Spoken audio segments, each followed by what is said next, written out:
one of the vice chairs of the committee, and I will be chairing our meeting this evening. So welcome to everybody, and welcome to people who are listening on the YouTube live stream. I'd like to introduce the people around the table. To my left, I have my fellow councillors, who with me will be listening to the application this evening and determining them at the end of the discussion. To my right and round the table, I have various officers from the planning team, planning officers, planning lawyers, and Gareth, who will be doing the governance for this evening. So that's the team we have to help us listen and go through the applications for this evening. As you see, we've got a lot of speakers for the various applications this evening, so can I please ask the speakers to stick to time, and I will be pretty firm on the time, so that would be good if we could do that. So I now need to just do a couple of general items on the agenda before we get to the actual applications. Do we have any apologies for absence? No, sir. Thank you. Any declarations of interest? Any other declarations? Okay. I've got the minutes of the meeting held on the 9th of May 2023 for approval. The committee happy that I can approve these and sign them as a true record? Yes. Thank you very much.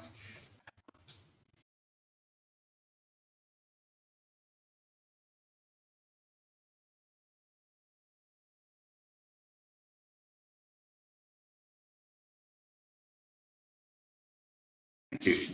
So we now come to the applications before us this evening, and I shall just quickly whisk through the order so you know what order they're going in, so you know when you will be on. We're going to start with 328 Portobello, then Chelsea Square, and the Old Dance Studio in Linden Gardens. We'll follow that by Thornbury Court, 1 Lexham Mews, 2 Lexham Mews, Lincoln House, Basil Street, Threadgold House, who has no speaker, and Kensington Aldridge Academy of no speakers. So we'll leave the ones where there are no speakers to the end to allow you to get through your applications first. So we now come to the first application, which is the Maisonette flat at 328 Portobello Road. Who is going to introduce this? Sarah. I am. Thank you. Yes. Good evening. So this application is for a single-storey rear extension on an existing flat roof at second floor level.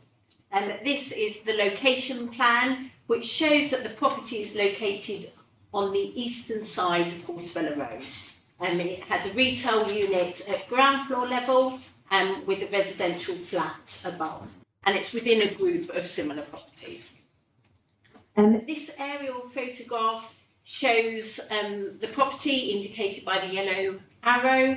It shows that you can see there the flat roof to the rear of the property on this aerial photograph. And here we have a photograph showing again the flat roof in question where it is proposed to extend. And I've indicated on the photo there the neighbouring properties 326 and 330.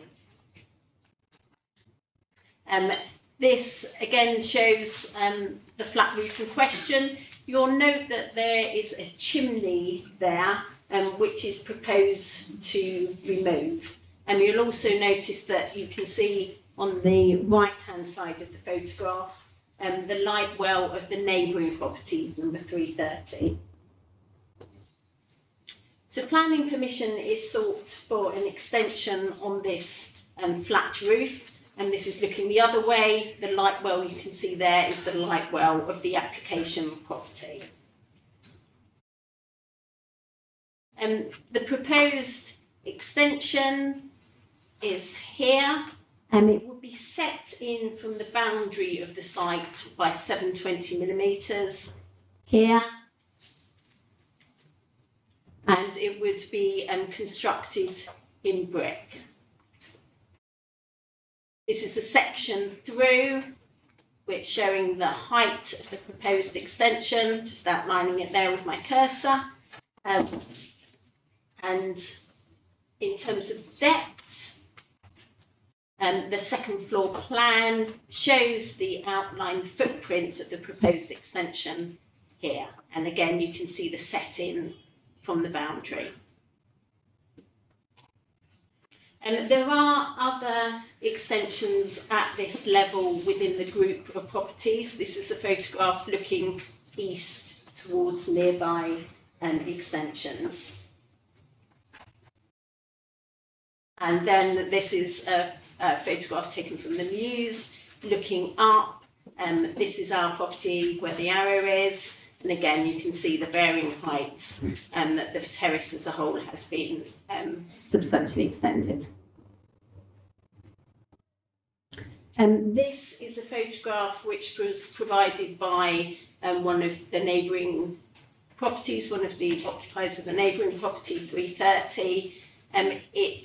So this is the application property 328. Again, you can see the arched chimney, and this shows the relationship to the neighbouring windows. So there is a window immediately adjacent here to a habitable room, and then there are other white windows to their light well, which serve, as I understand it, a kitchen and a bathroom. And then the neighbouring property also has roof lights, and I believe one of those roof lights serves a bedroom. There have been a couple of planning permit applications on the site. I just want to draw your attention to an approval for the site, which was granted planning permission in 2023, and that included the use of the flat roofs as a terrace. So they do already have permission to use the flat roof where it is proposed to locate the extension as a roof terrace. And there has also been a recent refusal of planning permission.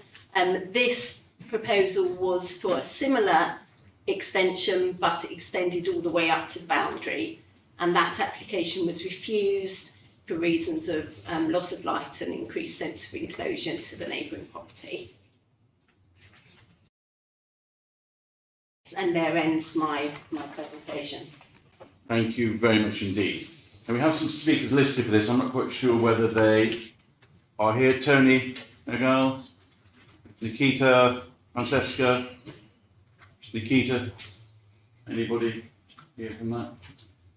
So as there are no objectors, then the applicant doesn't get a right of reply, so the applicant speakers will not be able to speak. That's correct, isn't it? Donna Roy, that's correct, yes. So, members, would you like to ask any questions of the officers, please? Councillor Lloyd. Yes, thank you. So I'm familiar with this case. I was on one of its previous. So we're quite confident that the move inwards on this is an acceptable amount for the complaint that the previous one was for. Yes, the case officer has been on site and has stood in that light well and has assessed it, and has judged that now that it will be set in for the boundary, and given also that the chimney will be removed, that will be an adequate inset to mean that the neighbouring properties won't experience any material. And loss am of I light. correct, on the previous slide that shows the chimney, a photograph of the other one? Yeah, so actually in line with the left-hand side of the chimney where there's the frame on your left, cursor to the left, that's where this will come in from. Yes, so yes, it will be set in really what would be the other side of that Yeah. chimney, yes. Thank you. Thank you. Mr. Lane? Can we possibly go back to the photo from the Mews where we can see all the other rear extensions? Yeah, that's the right one. So I believe I'm correct in saying that there aren't any other second floor rear extensions, even though the first floor ones are at different heights. There aren't any other buildings on that road that have second floor rear extensions. I think it's like something, because this is obviously the level of the rear extension is slightly different to the level of the main building. So these extensions would be of similar height to the proposed extension. So if we just go back to the elevation, so we can the rear elevation, you will see that the height of the extension just comes up above the underside of the window. Right. Yeah, but And if you see, for example, this extension rises up to that, a similar height. yes, but it would. They're all rather similar, aren't they? Although they're at different heights. It's almost like a sort of a slope down. Anyway, thank you for answering that question, Ms. Gentry. Just one further question, if I may. The chimney that's referred to, it says it's non-original, but do we know how non-original? Was it 5 or 10 years after the rest of the building, or was it much later?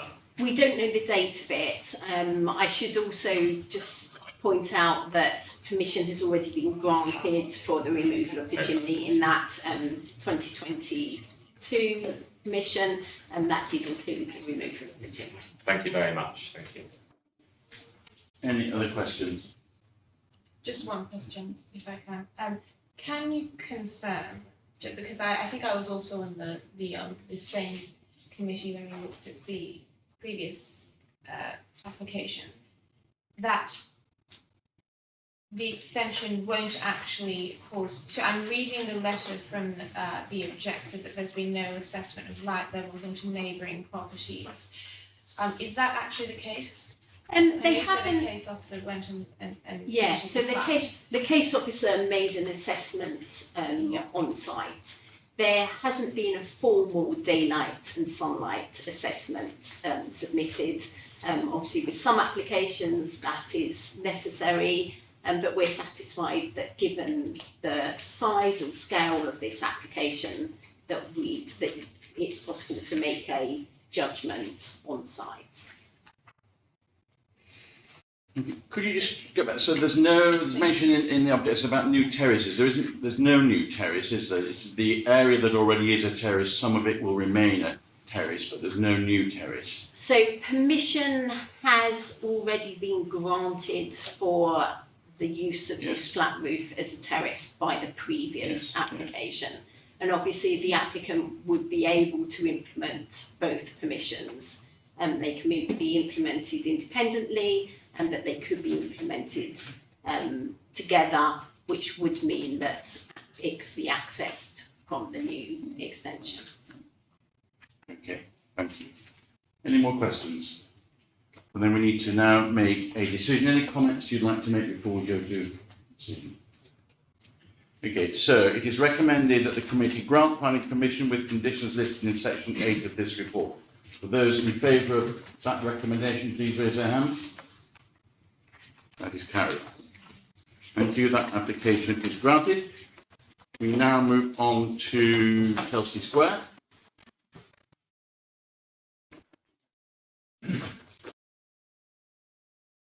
Who is going to present this, please?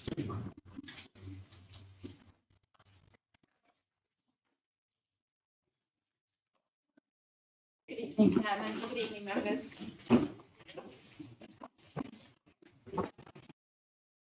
Thank you, Gemma. So this is an application at 38 Chelsea Square, which is in the Chelsea Park and Carlisle Square conservation area. The application relates to a single residential dwelling house. And the proposal is for a 3-storey rear extension, the lowering of the lower ground floor to deepen the swimming pool, alterations to windows on the side elevation, the installation of heat pumps and solar panels for the roof, and the provision of additional fencing.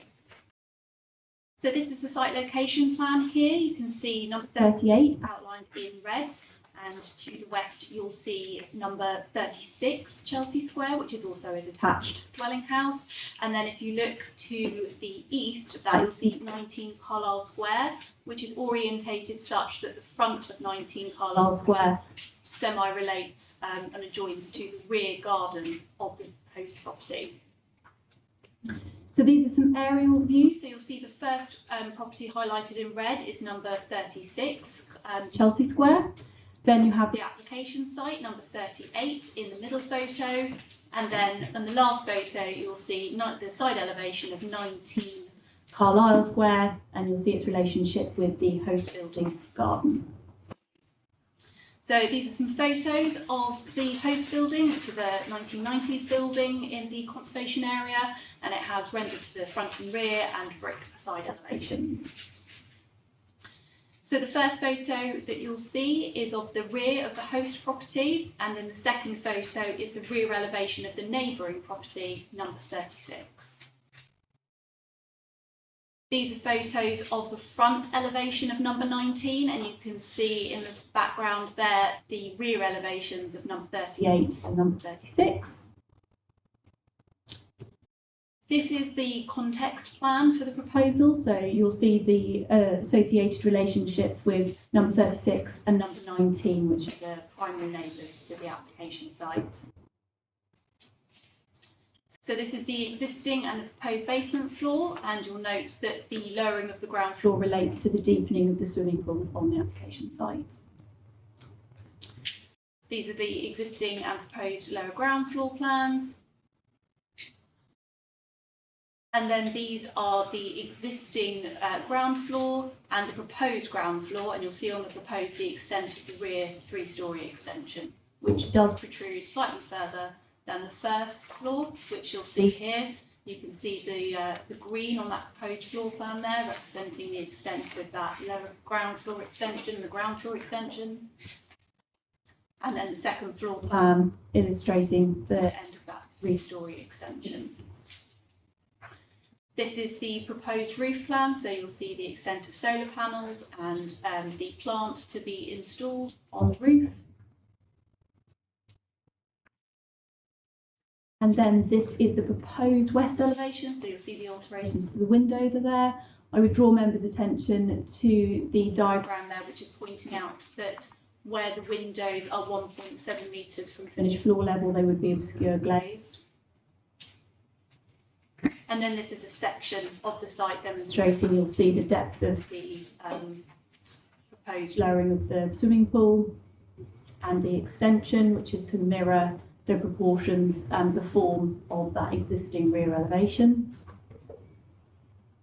And then this is the front elevation proposed, and the proposed just shows a section there through the lower ground floor. The officer recommendation is set out in the papers. I would draw members' attention to the addendum report and photographs which were circulated and provided to us over the weekend. Thank you very much. Thank you very much. So I'd now like to call my objectors, which is Catherine Grigg and Owen Edwards. Please, that's join us at the table.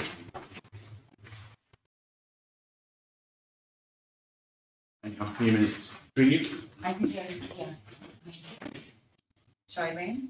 Begin, please. Okay. Yeah. Good evening, councillors. I've slept in 93 nights. We closed a week ago today and have been moving in since then. So I've tried to get my head around this, and I'm sorry for submitting the documents late. In any event, I'm not objecting to a reasonable scale extension here, but in particular, my son has been playing in the backyard, and you referred to alterations of side windows, and if you brought those up, in the interest of fairness and good neighborliness, which I understand is sort of the yardstick of planning policy, what they are proposing is actually the expansion of 8 windows and the addition of 4 more that overlook exactly onto our garden, which in my view is, it jeopardizes our privacy, it jeopardizes sort of the light pollution and just the sense of neighborliness. Currently, the lower windows are block windows. They are now going to be regular windows. Also from these, and again, I've been moving, I'm trying to figure out, where my children's goggles are for the swim meet on Sunday, and so on and so forth. It's unclear which windows open or not. I just can't quite get my head around the extent of what they're trying to do. And even the drawing of the 170 centimeters of translucent, it's unclear, is that from the floor? Is that how much obscuring is going on? So I just ask for consideration in light of that overlook. And I think in our submission, you could see that our garden is literally where those bigger windows are on that is currently where the goal is set up. And I'm very happy to take any questions from you. Okay, thank you. You have 45 seconds, sir. We've engaged Heritage Architecture Limited, who made very clear this has not undertaken MPPF 194, in that the conservation area and impact on the proposals in the conservation area have not been taken into account. Now, policy CL9 also says that the council will resist proposals if an extension goes beyond existing general building line. The officer's report says it's 60 centimetres beyond, but the upper levels will align with the building line. This is incorrect because the building line is the upper floors, not the lower floor. So it's not 60 centimetres beyond the building line, it's 2 metres beyond the building line. The building line is the upper floors, the 2 upper floors. If you look at the photos that you were shown earlier on, it's very clear that the building line is the upper floors. And it's, I mean, the most we're asking for is a deferral. If you don't want to reject it today, a deferral, easily, this can be corrected. Okay, thank you. Thank you. Now I call upon Ms. Sternheimer to, from the applicant, please. Do you want to just pop back and then we'll bring you back to the table when we've got some questions? Yeah. Great, thank you. You have 3 minutes. Good evening. Thank you. Thank you. I'm Grace Sternheimer, and my husband and I are the owners of 38 Chelsea Square. We have lived in London for 15 years and are citizens of the United Kingdom with our primary and permanent residence here in London. We are seeking to build our forever home within the scope permitted by RBKC for a young family, including our daughters Hope and Ruby, ages 6 and 2. We have approached the development of our home carefully and responsibly, seeking pre-application advice twice, and continually refining the proposed development over 18 months to the one now supported by the officers. The extension has been supported by officers throughout our engagement. The officer report identifies several planning conditions, including those required by environmental health and noise control, and which we will be very careful to abide by. This experience has been our first with the English planning system in London. We have been impressed with the knowledge, professionalism, and responsiveness of all the RBKC officers who have been involved. We provided all information required by officers in the consideration of our 2 pre-applications and previous application. Our team of professionals covering various specialisms is very experienced, capable, and full of integrity. We stand by the quality and accuracy of the work, and this appears to be likewise shared by officers judging by the report. We work diligently to inform and engage our neighbors in our planning process because we value open communication and good relationships within the community. I spent countless hours writing multiple letters to Chelsea Square neighbors and all 43 residents of Carlisle Square. They addressed every single comment submitted and were hand-delivered by me. Prior to our planning application submissions, I also emailed the owners of 19 Carlisle Square and 36 Chelsea Square to update regarding our plan. I'd like to address 2 main issues raised by the objections, possibly third. Daylight impact and overlooking. 19 Carlisle Square has a skylight by the stairs, as stated in an email from the owner in the lower ground floor infill extension, the narrow gap between the property. This roof lies directly below the upper floors by the stairs. We understand all these windows to be non-inhabitable areas. I pointed out this roof lies to the principal planning officer during the pre-app meeting on site on the 14th of March. He concluded in the pre-app advice that the extension would not have any significant impact on the living conditions on 19 Carlisle Square, taking the roof light into account. Officers accept the results of the daylight and sunlight study and consider that our proposal would have no material impact on the access to daylight and sunlight for the occupancy of neighboring properties. The west facade windows are obscured glazed as required by the council to prevent overlooking and to protect the privacy of the neighbors. This is the new policy within RBKC in this regard. 2, noise impact. Similar to 19 Carlisle Square, 36 Chelsea Square's own noise management requirements from the air conditioning equipment we will be subject to and meet all conditions as necessary.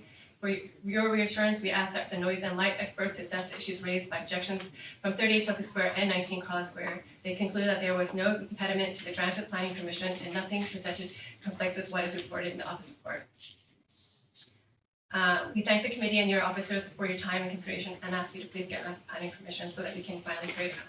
Last, I just would like to address what they've 10 seconds. Okay, the upper floor extension, the upper floors of 36 Chelsea Square extends beyond our house, the rear facade of 38 Chelsea Square by 2.8 meters at the upper floors already. They are extended back and by 4.6 meters on the upper ground floor.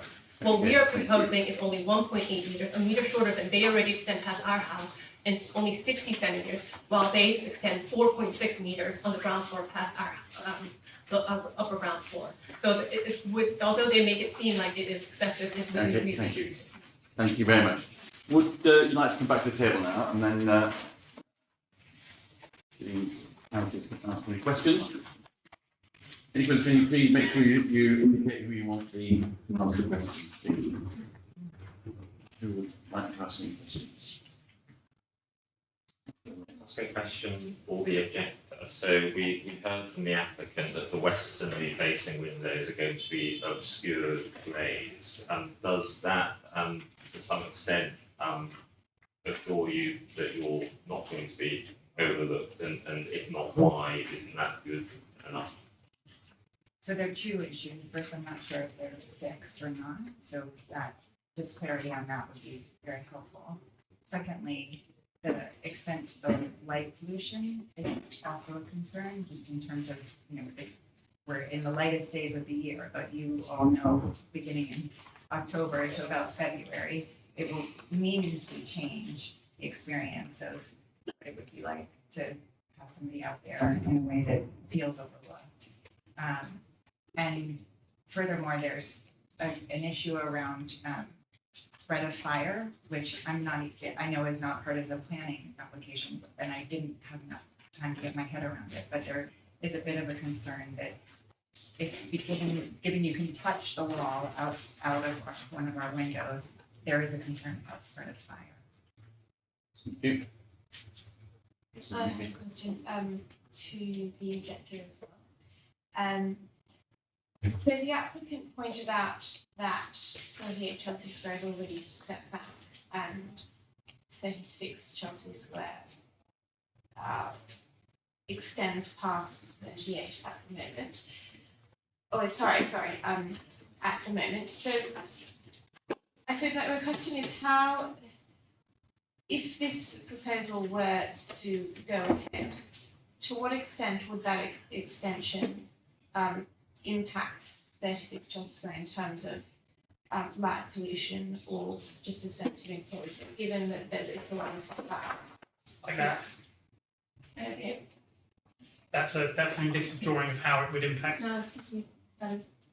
based from measurements that have been taken on the ground, and then a red box has been drawn. So as you can see, there's a significant impact on sense of enclosure and on the amenity of the back rear of the property.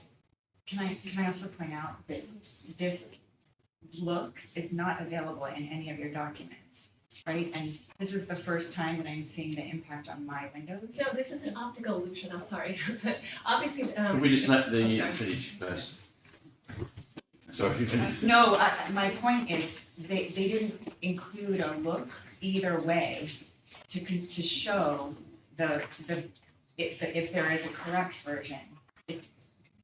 I haven't seen that in the information, so it just seemed like in terms of the assessment of what we're doing and the impact on the neighbors, just is unclear. So when we finish asking questions, we will ask questions of the officers and we'll get them to clarify that position. But it's not unusual to have two different views on that. First of all, could I ask that the applicant respond to the points that were just made by the objectors? Yes, thank you. With regards to the extension, that photo that you showed, first of all, that is an optical illusion. Obviously, all the measurements can be shown that the extension does not extend past the windows facing our terrace from 19 Carlisle Square. Secondly, like I mentioned, as I was trying to mention earlier in my statement that I had not included originally, 36 Chelsea Square was developed 10 years after 38 Chelsea Square. On the upper floor levels, it extends past our home by 2.8 meters already. So our view is much worse than that he is implying that's going to be terrible. So our extension of the upper floors only will extend by 1.8 meters to the rear boundary line of 6 Chelsea Square, and at the ground floor only by 60 centimeters. If you look at that plan, you will see that 36 Chelsea Square's ground floor extension extends 4.6 meters past our rear facade. So since they developed their house, the standards that they use to determine impact on light or privacy or anything is is quite hypocritical in my opinion. In addition, the extension that we are proposing improves the privacy of the residents and occupants of 36 Chelsea Square by extending it with no windows on the side. Right now, we can see we have entirely views over the entire upper floor terrace and over their lower ground gardens. By the extension, it will improve it because we will no longer have any visual overlooking over the upper floor terrace, and also the lower ground will be limited as well. And it is against a flat the view from the west. Okay, I'm going to have to ask you to draw that to a close. Any other questions for the speakers? Councillor North. Yes, can I ask the applicant, you will note that there are quite a lot of objections from your neighbours on this. Yes, but a majority of them are due to traffic congestion and things like that from Carlisle Square. Yes. Which has been addressed. Could we just ask a On question? the question of the windows, can you confirm that the windows that are on statutory glass will not be opening? Yeah, so all the new windows that are proposed are obscured and fixed up to 1.7 meters above internal floor level. The existing and also the windows on the upper ground floor and the lower ground floor. The 4 upper floor windows that are existing all already open and already have access to views over all the rear gardens of the north side of Carlisle Square. So those we requested to be maintain the same, that we had existing. So Are these every to be larger windows. windows? Yeah, they're to be enlarged, but still obscured up to 1.7 meters to prevent overlooking and to protect neighbor privacy. So to clarify then, the 4 existing windows that are going to be Are large, already openable, they are going to be openable, yes, and are they from rooms that are inhabited rooms? yes, they're habitable rooms, yes. Thank you. Any further questions? Thank you very much. You can Thank take you. your seat. Now, would any member like to ask questions of the officers? I would, yes. I think we need, I would just like some clarity around the extension and the extent to which it blocks the view from the balcony at number 36. So the image that was just shown to me before, sorry, I'm trying to find it now. Yeah, can we get some clarity on how accurate that image is? And is the extension essentially going to be in line with the upper floor or the lower floor? So in terms of the image that was just shown Yes. by the agent, I'm afraid I haven't had view of that and we wouldn't be able to confirm it in this committee as a verified view. It is also a 2-dimensional image imposed onto a 3-dimensional image, so it's very difficult to understand the context of that particular imagery. From the assessment, yes, there will be some extension at the ground floor and lower ground floor, which you can see most clearly. Here you can see where that protrudes from the first and second floor, which is set back slightly, so 60 centimetre protrusion. But I think what's worth bearing in mind when we're considering views from windows is that when we're looking from a planning perspective about how detrimental that view would be, it would really have to obscure pretty much the whole of the sky component, the vertical sky component views. And so in this sense, the views from number 36 would be obliqued. So while you may be able to see some protrusion of that side elevation, that doesn't necessarily make the views from that room detrimental from a planning perspective. It wouldn't be a significant intrusion upon those views, which of course are mostly directed towards the rear. So while you might get some obscure views of that proposed extension, they wouldn't be considered significantly detrimental to the amenity of that property. Can I, sorry, can I ask one more question, which wasn't raised, hasn't been raised yet, but I wanted to quickly ask whether there are any issues around protected trees related to this application. So I believe that has been covered in the officer's report, where the tree that is located, because the works are taking place to the rear of the property, there's sufficient clearance in terms of the root protection area, and therefore the impact is considered acceptable, but there wouldn't be a significant impact. Okay, thank you. You've sort of done it in the previous question one, but just this question about the building line, where the difference in perceptions of the building. Could you just clarify that, please, for us? Well, so our policy, which relates to policy CL9, does talk about maintaining rear building lines, but it doesn't specify where we take that rear building line from. And obviously, when you look at the extension or the bulk and massing of number 36, you can see it is tiered.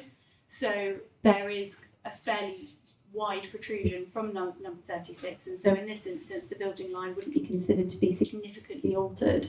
I could just try and find a photograph for you. So you can see how number 36, which is the photo on the right-hand side of your screen, is tiered much in the way that the proposal would be tiered, and therefore wouldn't be considered significant protrusion from that rear building line. I can take you back to the context plan if you would like.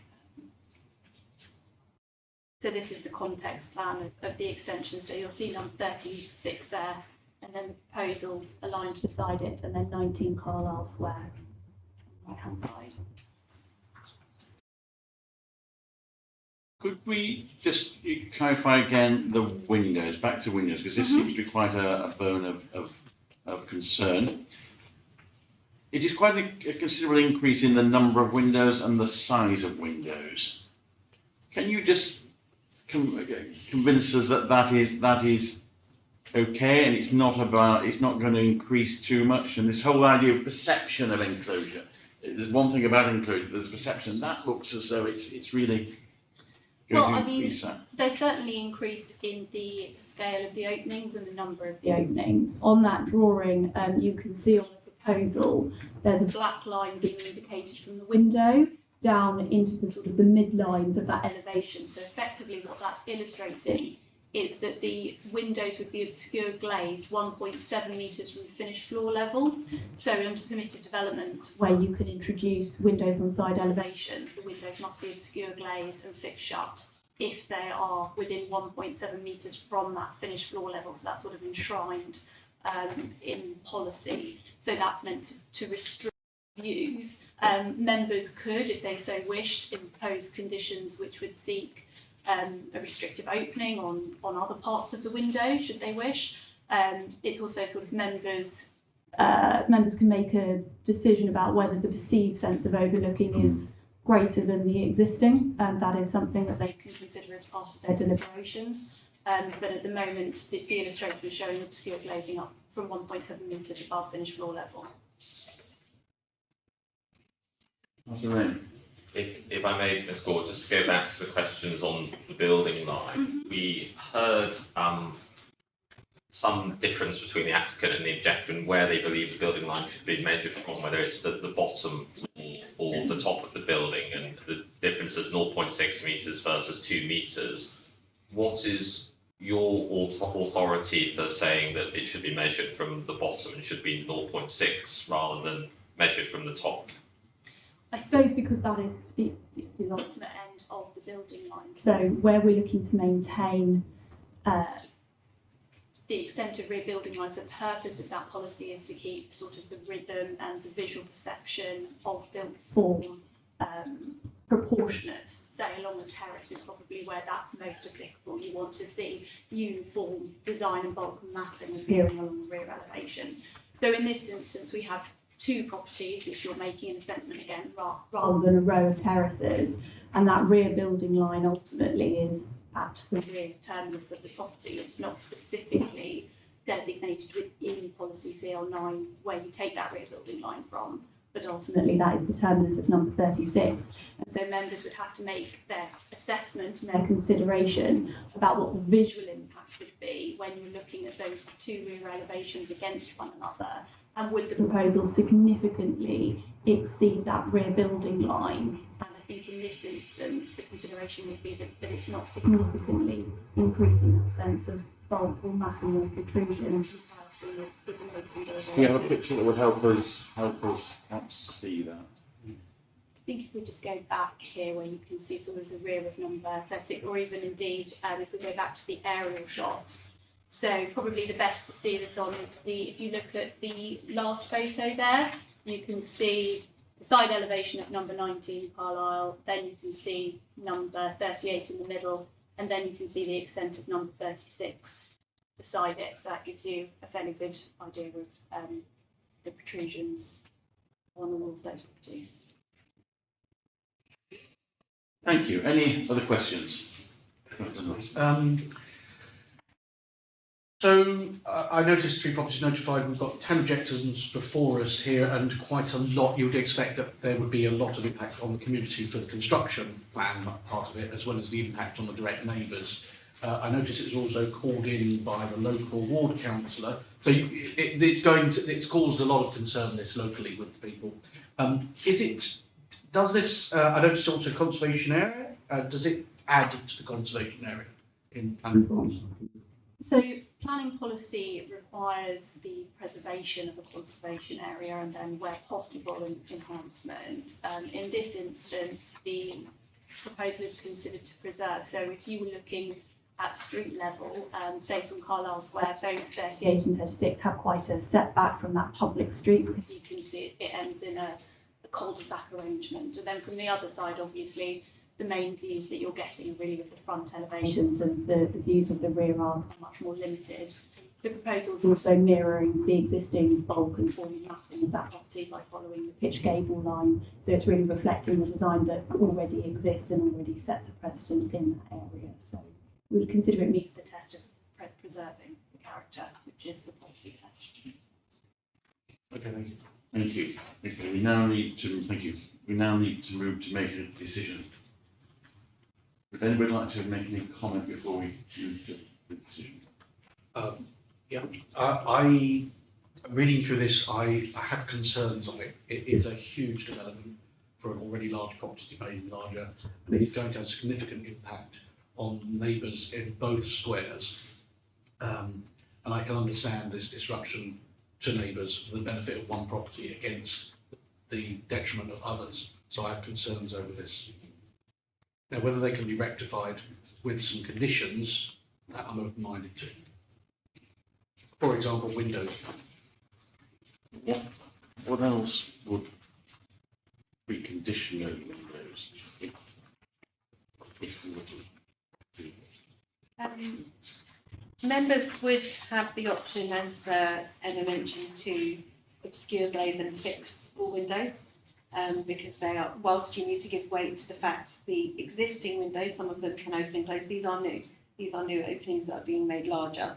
So that is within your gift to do so, if you thought necessary. Regarding the construction, we've got quite a number of conditions relating to the Code of Construction Practice. We've got a construction traffic management plan condition on there. So I'm confident our suite of conditions are kind of the best we can do in terms of the construction period. That's helpful. And it is a tight square, it's just a tight corner. Any other comments before we go to the...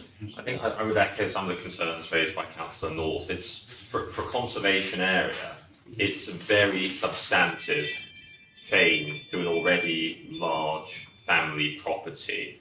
I think in addition, in my view, that the building line is extending 2 metres and is obscuring the windows of 19 Carlisle Square. I think although number 36 Chelsea Square does extend out quite far, of course, that's much, much further back. So it's not directly up against the property on Carlisle Square. So I think there is a difference there which does need to be taken account of.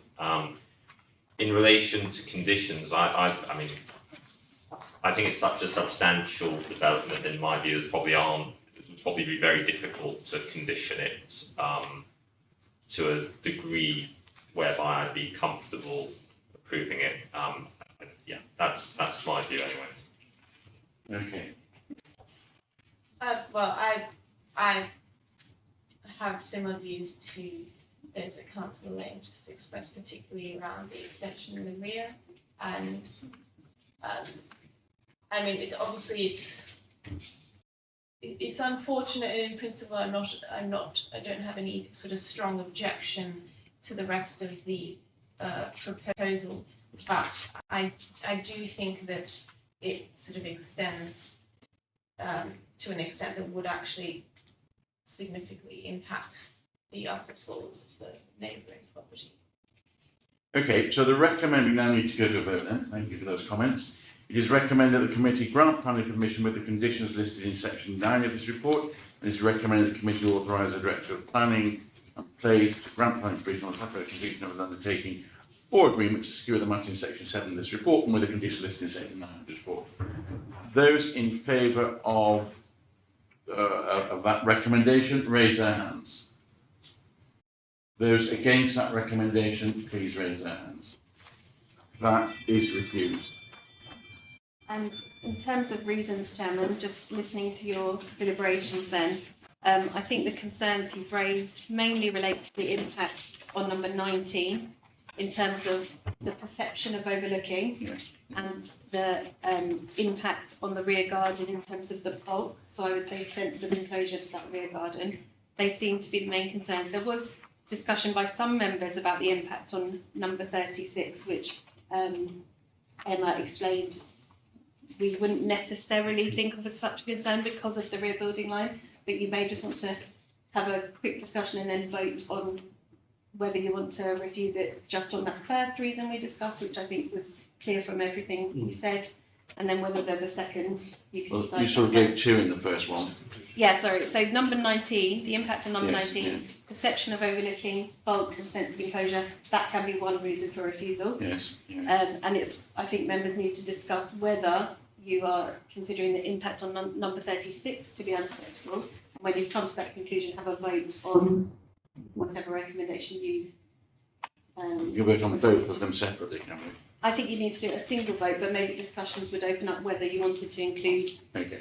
the impact on number 36. I think we're all pretty clear on the first part of that, aren't we? How do we feel about the impact on 36? Yes, I think we should include that. It's about where the line. Yeah, I think the impact on 36 is less substantial, but I don't have a strong view on whether to include it or not. Okay. So we'll go, as the committee's agreement, then we go for both of those aspects of refusal. Somebody like to do that, please. Those in favour of that refusal. Thank you very much. We then now move on to the old dance studio.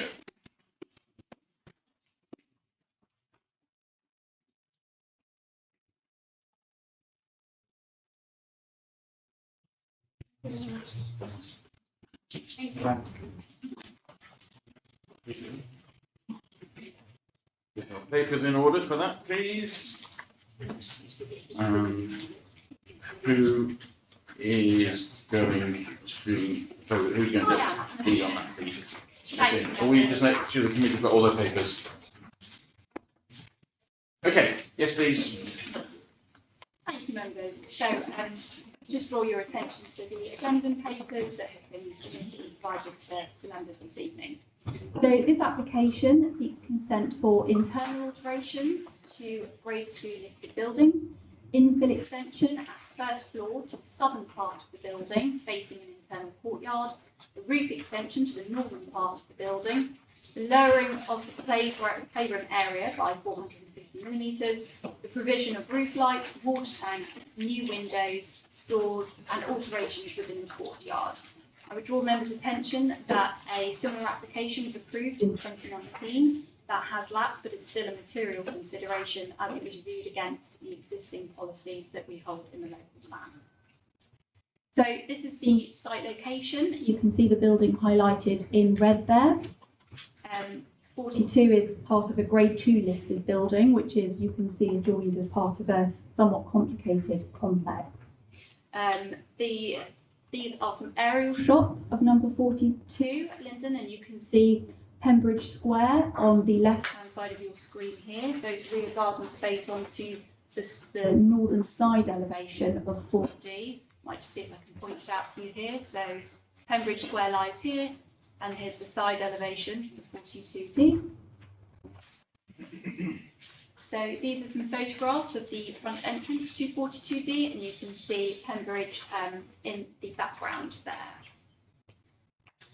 So this is, again, the front elevation of the property, and again, you can see the rear elevations of those properties along Pembridge Square.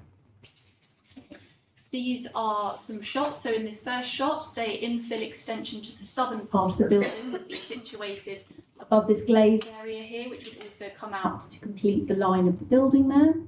The middle shot is just an internal photo of that southern courtyard. And then the last photo is the rear elevation of Pembridge Square.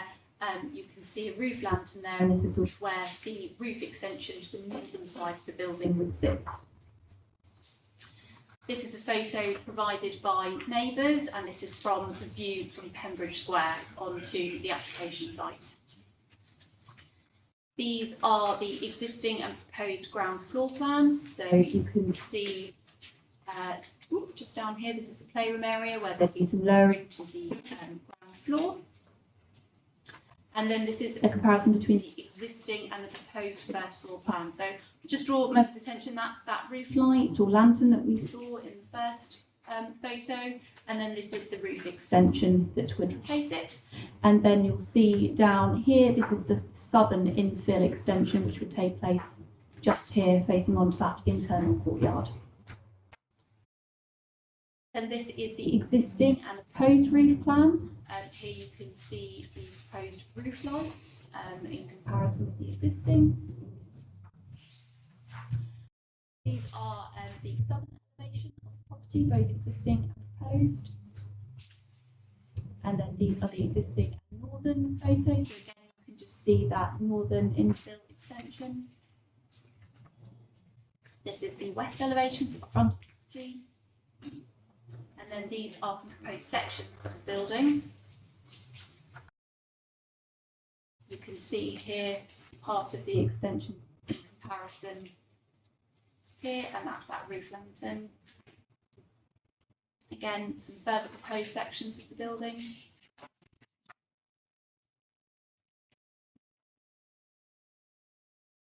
These are some changes to the courtyard in terms of the rearrangement of windows. And then this is some building analysis of the historical development of the building. The recommendation is set out in the officers' papers. Thank you very much. We now have some speakers to object. Could I please call upon Fiona Fleming-Brown, Sam Dodgson, Deborah McIntyre and Councillor Gardner, please, to join us at the table.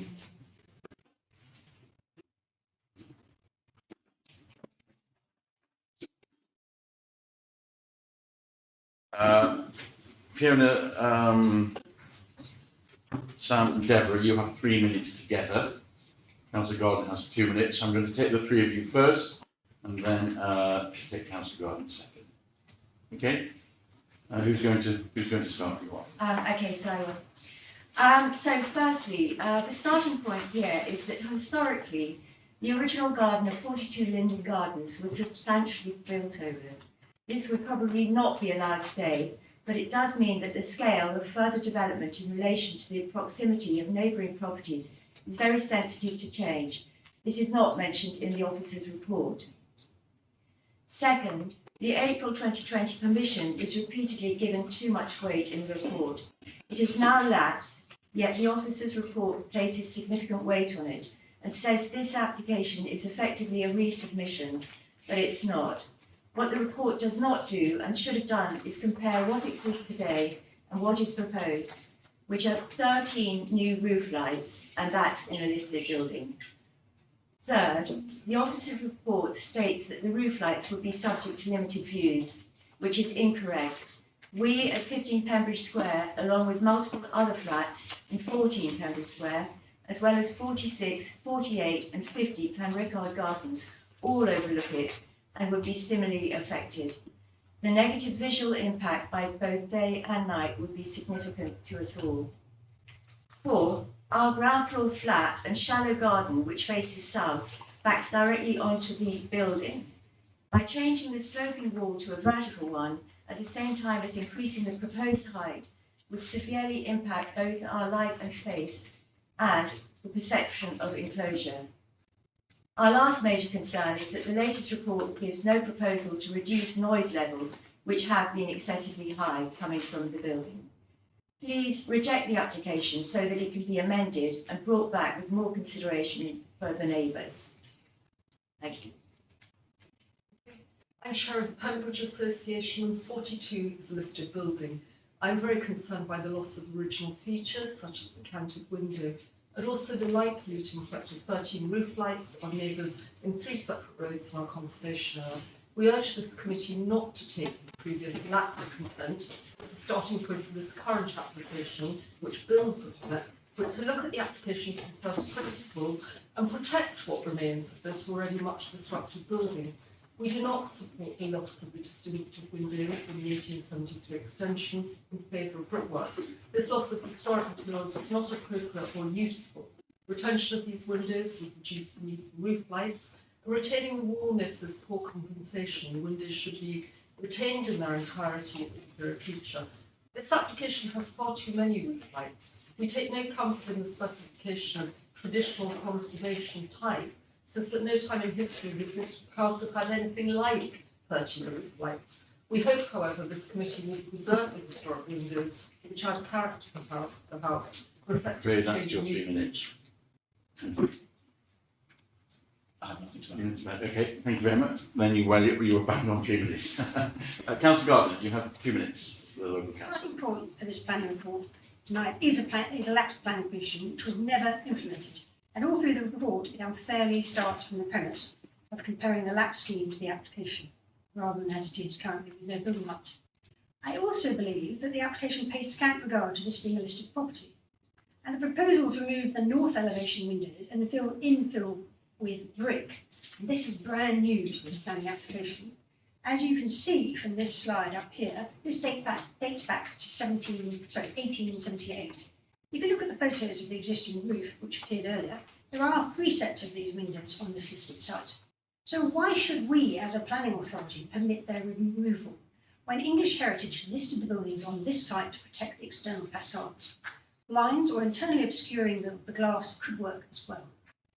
CL5 requires the council to require development to preserve or enhance the character or appearance of the conservation area and to protect the special architectural or historical interest of the area and its setting. Allowing these changes tonight does the exact contrary. In addition to the proposed new infill to the north, this will significantly increase the sense of enclosure to neighbours' homes and gardens, contrary to CL5D. But of these proposed 13 roof lights, 2 are shown over master wardrobes, others over master corridor, stairs, and 3 over master en-suites. These are all areas which could easily be lit with internal light only. Their inclusion shows a lack of care or consideration for the negative impact of these on their neighbours. And 13, or any property, particularly one so close to others, is excessive. Thank you. Do you want to just go back to your seats and then we'll hear from the applicant, please, and then we'll put you back to the table. Thank you very much. Can I call on Kieran Keithley, please, Kelly? Thanks.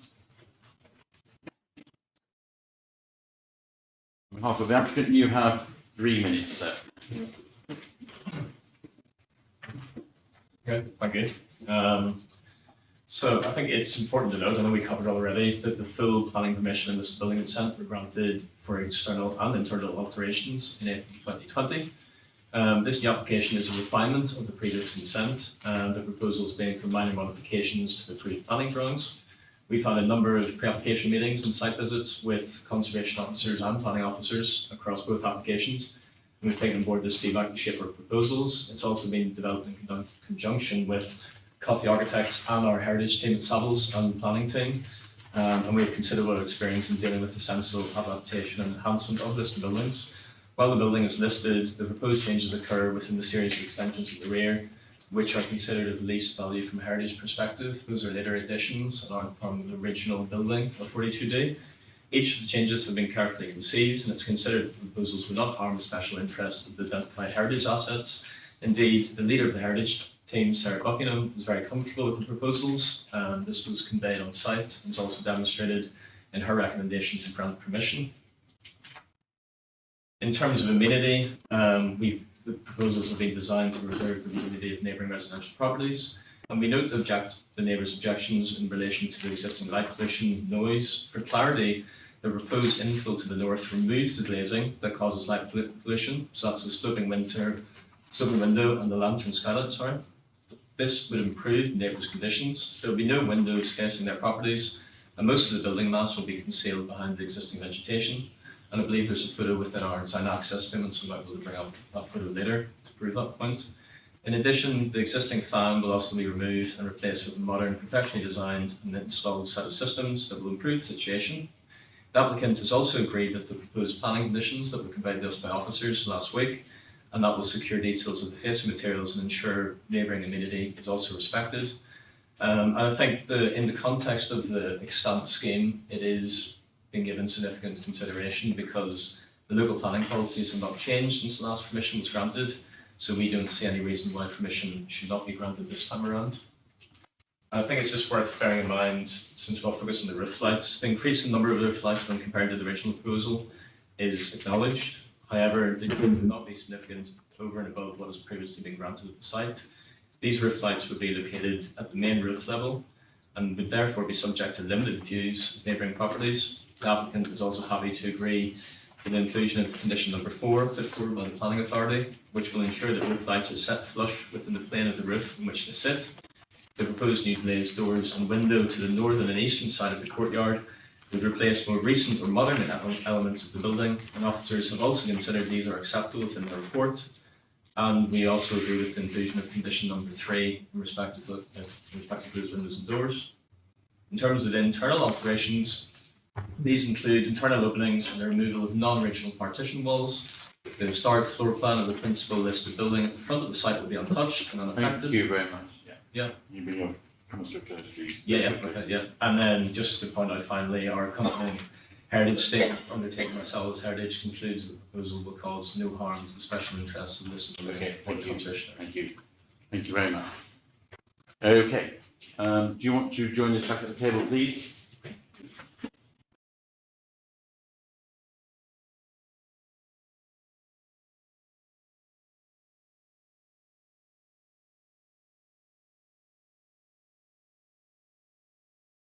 So, Committee, any questions to the speakers, please? Councillor Lane. The question for the applicant, you referenced previous planning permission that was given. I don't actually have it in front of me, so I've just a couple of questions about this application in relation to that, if that's okay. The 13 new roof lights that are going to be installed, does that differ from the previous application? Yeah, there are an increase in the number of roof lights. I suppose that's the best photo. We're sort of removing what's sort of perceived as overlooking or light pollution and replacing it with more roof lights in order to gain more natural daylight into the living space within the property. So I think, yeah, this is probably the best photo of the roof plan. So you can see like the existing situation compared to what we're proposing. I would consider that, and indeed Sarah on site and other officers have considered that to be an acceptable proposal. Then just one further question, if I may, again from the applicant. Just in relation to the loss of the historic windows dating back to 1878, again, does that differ compared to the previous permission that was granted? Or? I believe that's the same condition as previously. And again, we had previously, the last time, we had officer pre-app advice from conservation officers and plan officers, which considered that acceptable. Again, on site this time around, Sarah was present on site and said that was acceptable from a heritage point of view. And we've had our own heritage consultant as well. So in terms of the feedback consistently from your planning and heritage officers, it's been consistent that that is an acceptable position for us to take. Hence why most of that's been replicated. And I do acknowledge there's existing roof lights, but we're quite comfortable with the condition that's been recommended by planning officers, that that's able to sort of limit light pollution. That is the major concern, I understand, from neighbours. And then maybe just one further question. Can we just let question and then come back So to you? similar to Councillor Lane's question, actually, obviously there are a number of concerns around the loss of original and historical features. And also concerns that the existing structure is poorly constructed. So I was wondering if you could take us through, and I can see condition 3 around the external doors. But what other measures have actually been taken to ensure that the building is in keeping with the character of the local area? And will the proposal upgrade the quality of the existing? Can we just move back to that slide that shows the one with different colours on it? Yeah. look like an overlay. Yeah, no. So as you can see, when the later additions to the property are where we're proposing to make amendments. So that is being done deliberately in order to not touch the original fabric of the existing building. Now the context of 42 is important in that assessment because 42 is the original house is to the front of the street. Yeah. And our additions in terms of our infill extensions and roof light are on the later part additions, the rear of the site. I think that's an important consideration for officers to understand because ultimately if we were making significant alterations or modifications to what was deemed the listed building when it was listed originally, I would understand your concerns, but the fact that these are later additions, I think in overall, when you assess it that way, it's obvious to see that we've done it sensitively. And that's something that's been echoed again, so sorry to repeat myself here, but by your conservation area officers and consistently through feedback. Ultimately, if we implemented that 2020 consent, that would be almost probably maybe some more harm to the site, but we've sort of looked at that, adapted it and taken on board the comments and come back with something we consider is a very sensitive solution in terms of the applicant's desire to create an open plan, naturally lit family home. Could I ask the objectors actually, if you could respond to that and what specific features and historic features you're concerned about? Can I just start by saying, I find it extraordinary that you can take out something from 1878, but I also don't really understand the concept that light pollution from those windows and that lantern that affect maybe 1 or 2 houses or flats because they face this will not be magnified and increased because you've got 13 roof lights spread across the roof, so as a result all of the neighbours see it. But I should you live on the site and we live next to it. Yes, if you go back to where you show the hedge.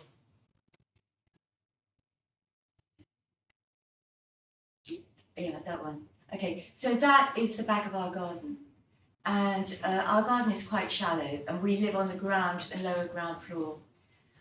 Those lights above it on the right are on 24/7 and the light has been really horrendous and that's been going on for about 10 years. What they're planning to do is bring these angled sloping roofs forwards, and it's going to be a solid block. And what we don't understand is what the material is going to be, because as you can see, what we look at further on is brick, particularly on the right. But I don't think we've been given what the construction is going to be. That central block is just really shoddy, sort of. It looks like tarmac, sort of. Like composite. Yeah, it's a composite thing. I mean that was done in the last 15 years, and that was a bit of an eyesore. But to now we're going to have it all brought forward and slightly higher. And for us, that is our major concern from the ground floor. But the people above are more concerned about what they're going to be looking onto. I think the other thing we would say is that it's a very interesting building, and the history of the building results in the accretion of additions over time. So the fact that something isn't from the original villa shouldn't mean that it's not interesting. And I think that, with respect, a number of the things are interesting, given the use of the building as a dance hall and a Swedish gymnasium and as a photography studio. I think they're part of the living fabric of the building that should be preserved. I think that's one of the points of listing, that we try and preserve the footprints of history within the building. And I am very concerned, as others are, about the excessive light. It affects 3 separate roads in our conservation area. And we know from our members just how irksome that is. And the change from sloping windows, which I feel like slightly played down. Obviously, sloping windows you can see into. If their skylight's flat and flush, as the conditions would state, then you can't overlook into them, but the impact is still there. So there's no incentive to close curtains, close blinds. It's going to be a 24-hour light show. It's the fear of neighbouring residents. That's totally justified. Okay, thank you very much indeed. Do you want to go back to your place now? Thank you. Would you like to ask any questions of the officer, please? Just a couple of questions for you, Ms. Gore. Just first of all, just in relation to Act Section 7, Section 6, just in relation to these windows, the 1878 windows, I note in the comments it says that they date back to 1878, but in the response, officers say places a glazed lantern, which is evidently a modern feature of limited interest. So which is the truth really? Are these windows actually from 1878 or are they modern? Well, in regard to the roof lanterns, so a question has come up today. I did speak with the conservation officer, the team leader who assessed this application, and she has been on site and viewed that lantern, and her view is it is a modern lantern, and it isn't original. I tried to also look back at some aerial photography, which is a little more unclear, because obviously the later you go, the sort of blurrier the images are, but the conservation officer's suggestion would be it sort of looks like a 1990s roof lantern. I can show you just that corner slot of the roof lantern there for you to view. So her view is that the loss of that particular feature is not significant to the listing. And perhaps just a final comment and question. I mean, a sort of point I would make is simply because something isn't original doesn't mean it's modern. I think if something does date back to 1878, then that is impacting on the conservation area and the listed buildings. It's a primarily Victorian conservation area, so Victorian features, in my opinion, do impact. I think my second question is just in relation to the roof lights, really. 13 new roof lights that, as the objectors say, probably not going to have curtains drawn because they can't be overlooked. That will, in all likelihood, cause a significant amount of light. Bearing in mind this is a listed building and a conservation area, what, in your opinion, is the reason why that is acceptable? So let's go back to the first part. Yes, the conservation officer has recognised the evolution of the building in terms of her assessment. So not just back to the original, she also assessed the fact that the building has been subject to change. That is part of her consideration. In terms of the roof lights, it's obviously a number of roof lights here. I do have to draw members' attention back to the 2019 consent. Do appreciate it has lapsed, but that consent was considered and assessed against the existing local plan, so it has to be given weight in consideration. It's also against sort of national and national policy, so it does have to be given some consideration. And in that consent, I believe, from memory, there was around 10 roof lights. So members would really have to bear in mind just the additional number of roof lights, which I believe is around 3. So that's why members' attention should be drawn. In terms of the impact, I think as discussed, the conservation officer has requested roof lights that are flush with that roof, and indeed the impact of that has to be considered against an existing context of very dense development. To appreciate, it's a dense environment, but that comes with a natural level of residential light which is admitted into that area. So members have to draw consideration about the significance of that additional impact when measured against an area which is already existingly densely populated by residential properties, which will have lights coming on. So just bear that in mind. Just building on that, the lights, the recommendation that the lights are actually flushing the roof. That may be visually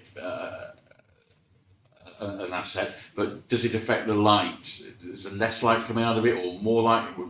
I think from what I believe what the neighbours have been stating is obviously in some instances those roof lights as they exist, or the lights are sloped, and so obviously they'll be moved from the slope position onto the flat of the roof. But I mean that's something for members to consider in terms of being flush with the roof. They wouldn't consider there to be a significant That's a visual difference. thing. It's a visual impact.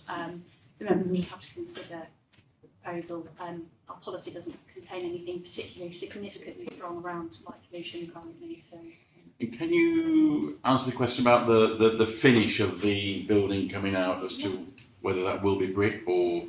The plans indicate it as brick to match the existing. I wouldn't take that to be, you can see on that side roof slope, it's sort of like a composite. Sometimes dormers are clad in like a composite slate, so the plans illustrate to match the existing brick. Members could always place a condition on for further details of that material to make sure it was in line with the principles of conservation area and heritage. So we could always request samples to be provided if they were so minded. And do you have, I think you showed it, a picture of where the 13 lights will be? Just we just go back to that. Yeah.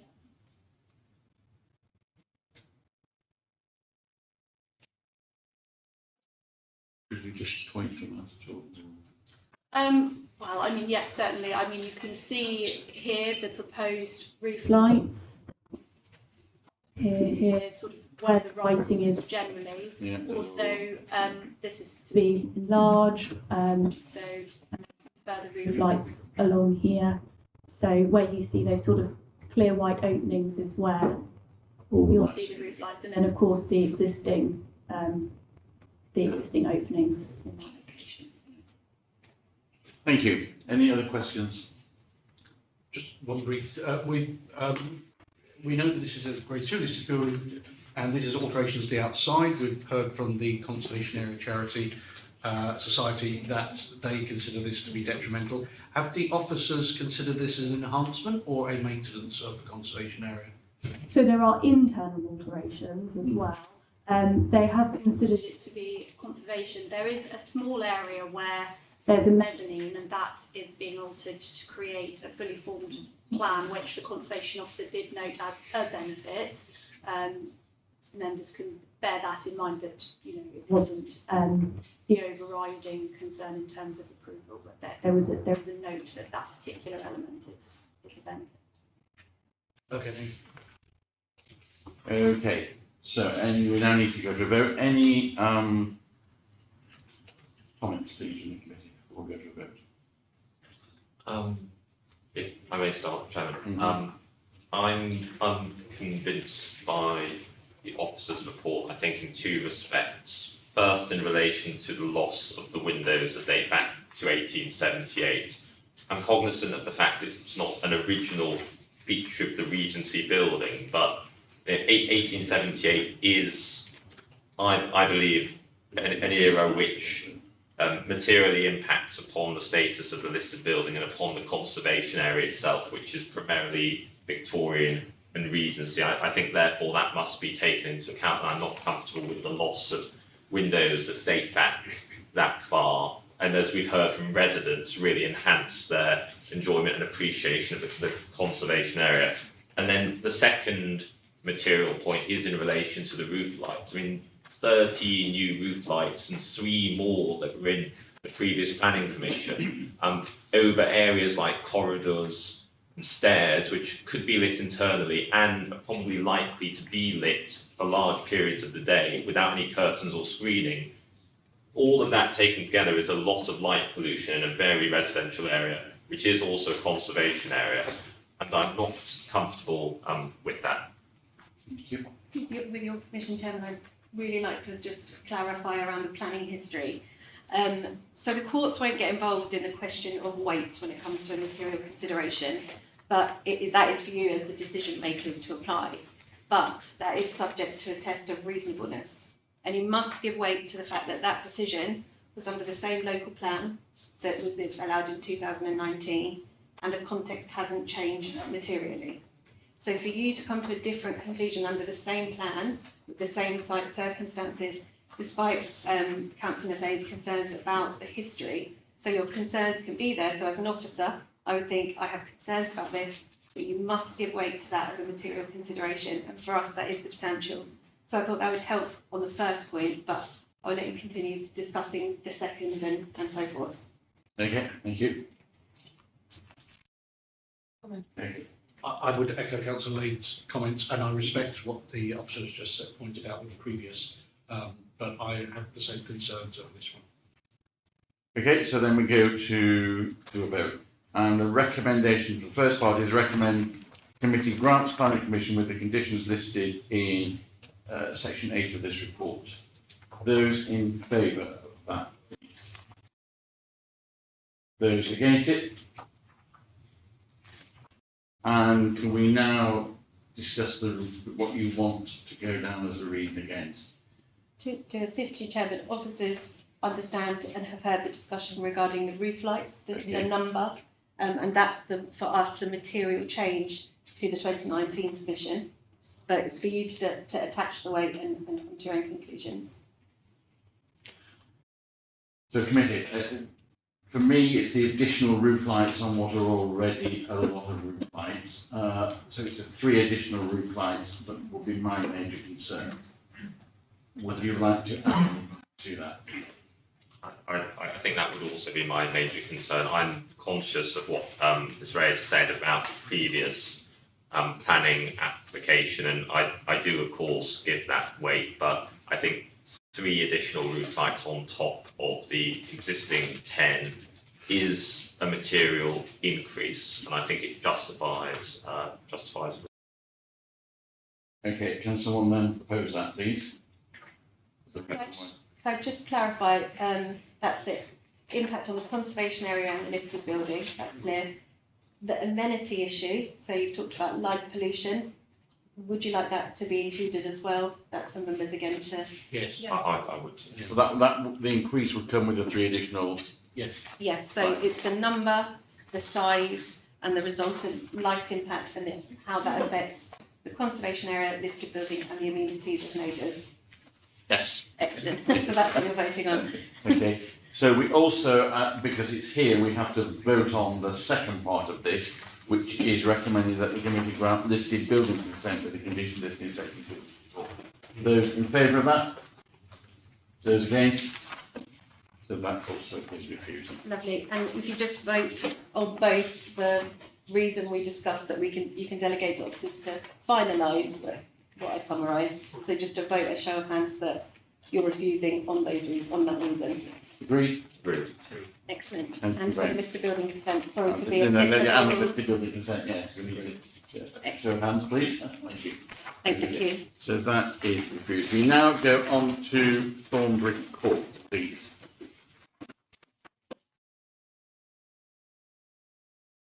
We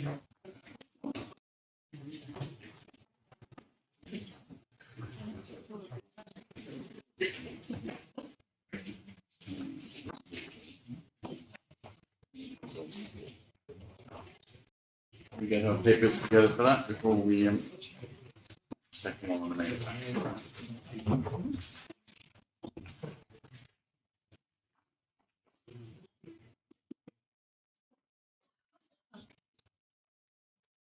So are you going to present, Sue? Yes, I am. Would you like to start, please?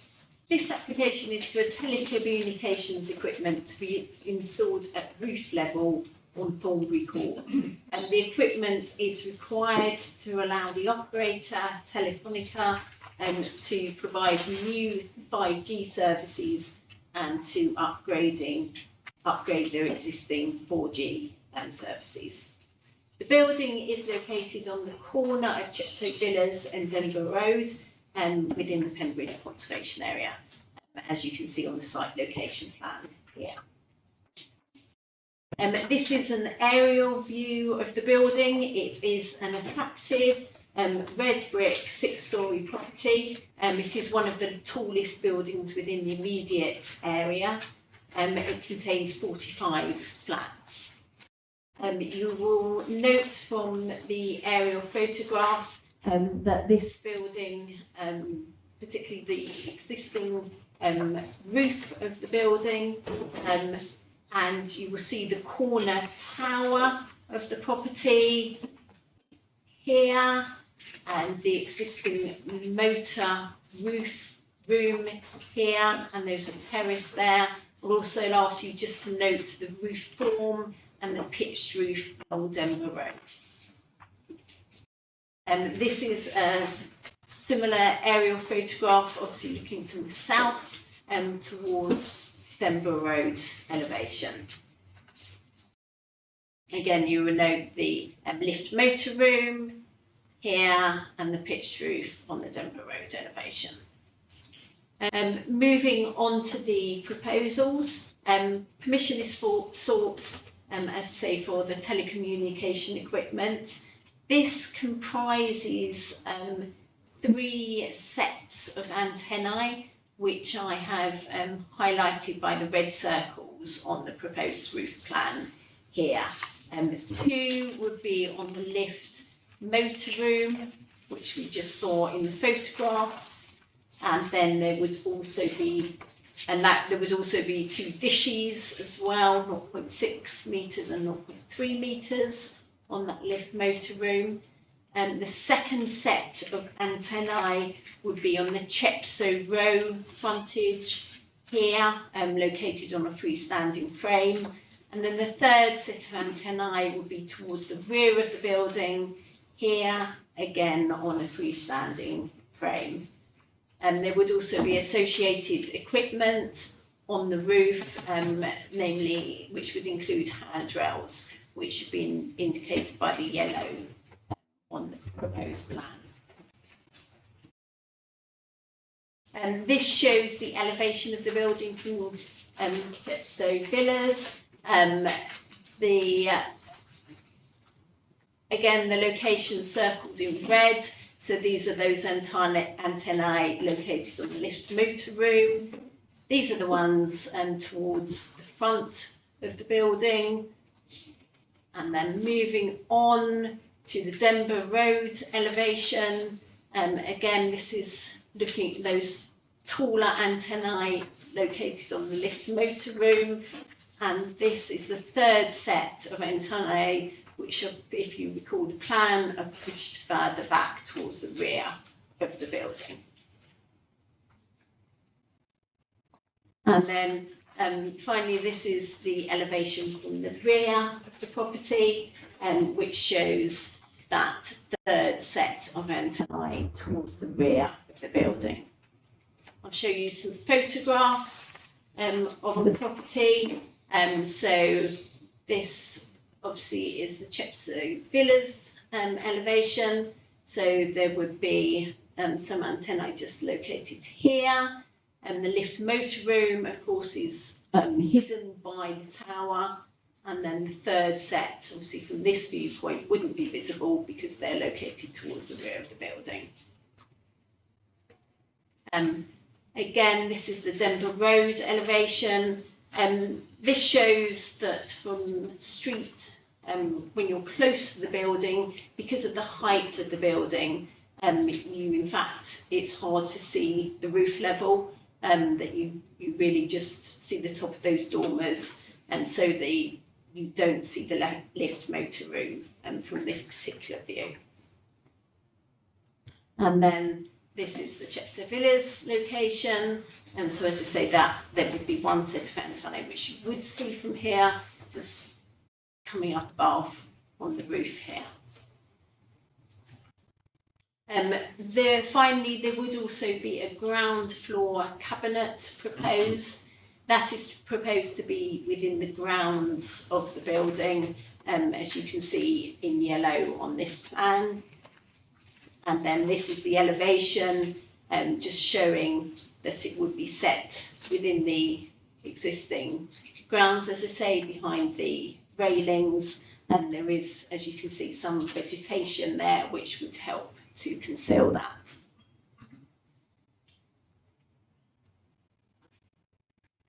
And there ends my presentation. Thank you very much. We do have speakers on this application. So could I ask Fiona, Richard and John, please, to come to the table.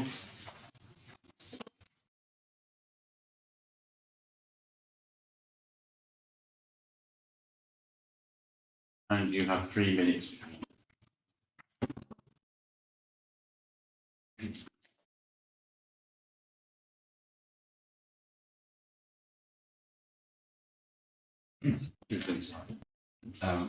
I'll start. I'm Richard Dedman. I'm a Thornbury Court resident representing the leaseholders, some of whom are here this evening. This is the 5th time we've objected to the applicant's proposals, 5 successive applications over 3 years. The applicant has ignored all our comments and suggestions on previous applications. and its proposals have remained exactly the same, so very much a bulldozer approach. Savills' 10th May letter sets out our objections in detail. The core ones are as follows. 1. The application is unacceptable in design, scale, massing and visual impact terms and will cause substantial harm to the Pembridge Conservation Area. The report says damage will be limited because the development is set back from the edge of the roof, but there is no assessment to reach this conclusion and the drawings show it to be wrong. The case report relies on a case concerning replacement of existing telecoms equipment, which isn't the case here, but it ignores another more relevant case where a balcony at Thornbury Court was refused permission because it would be out of keeping and harm the conservation area. 2.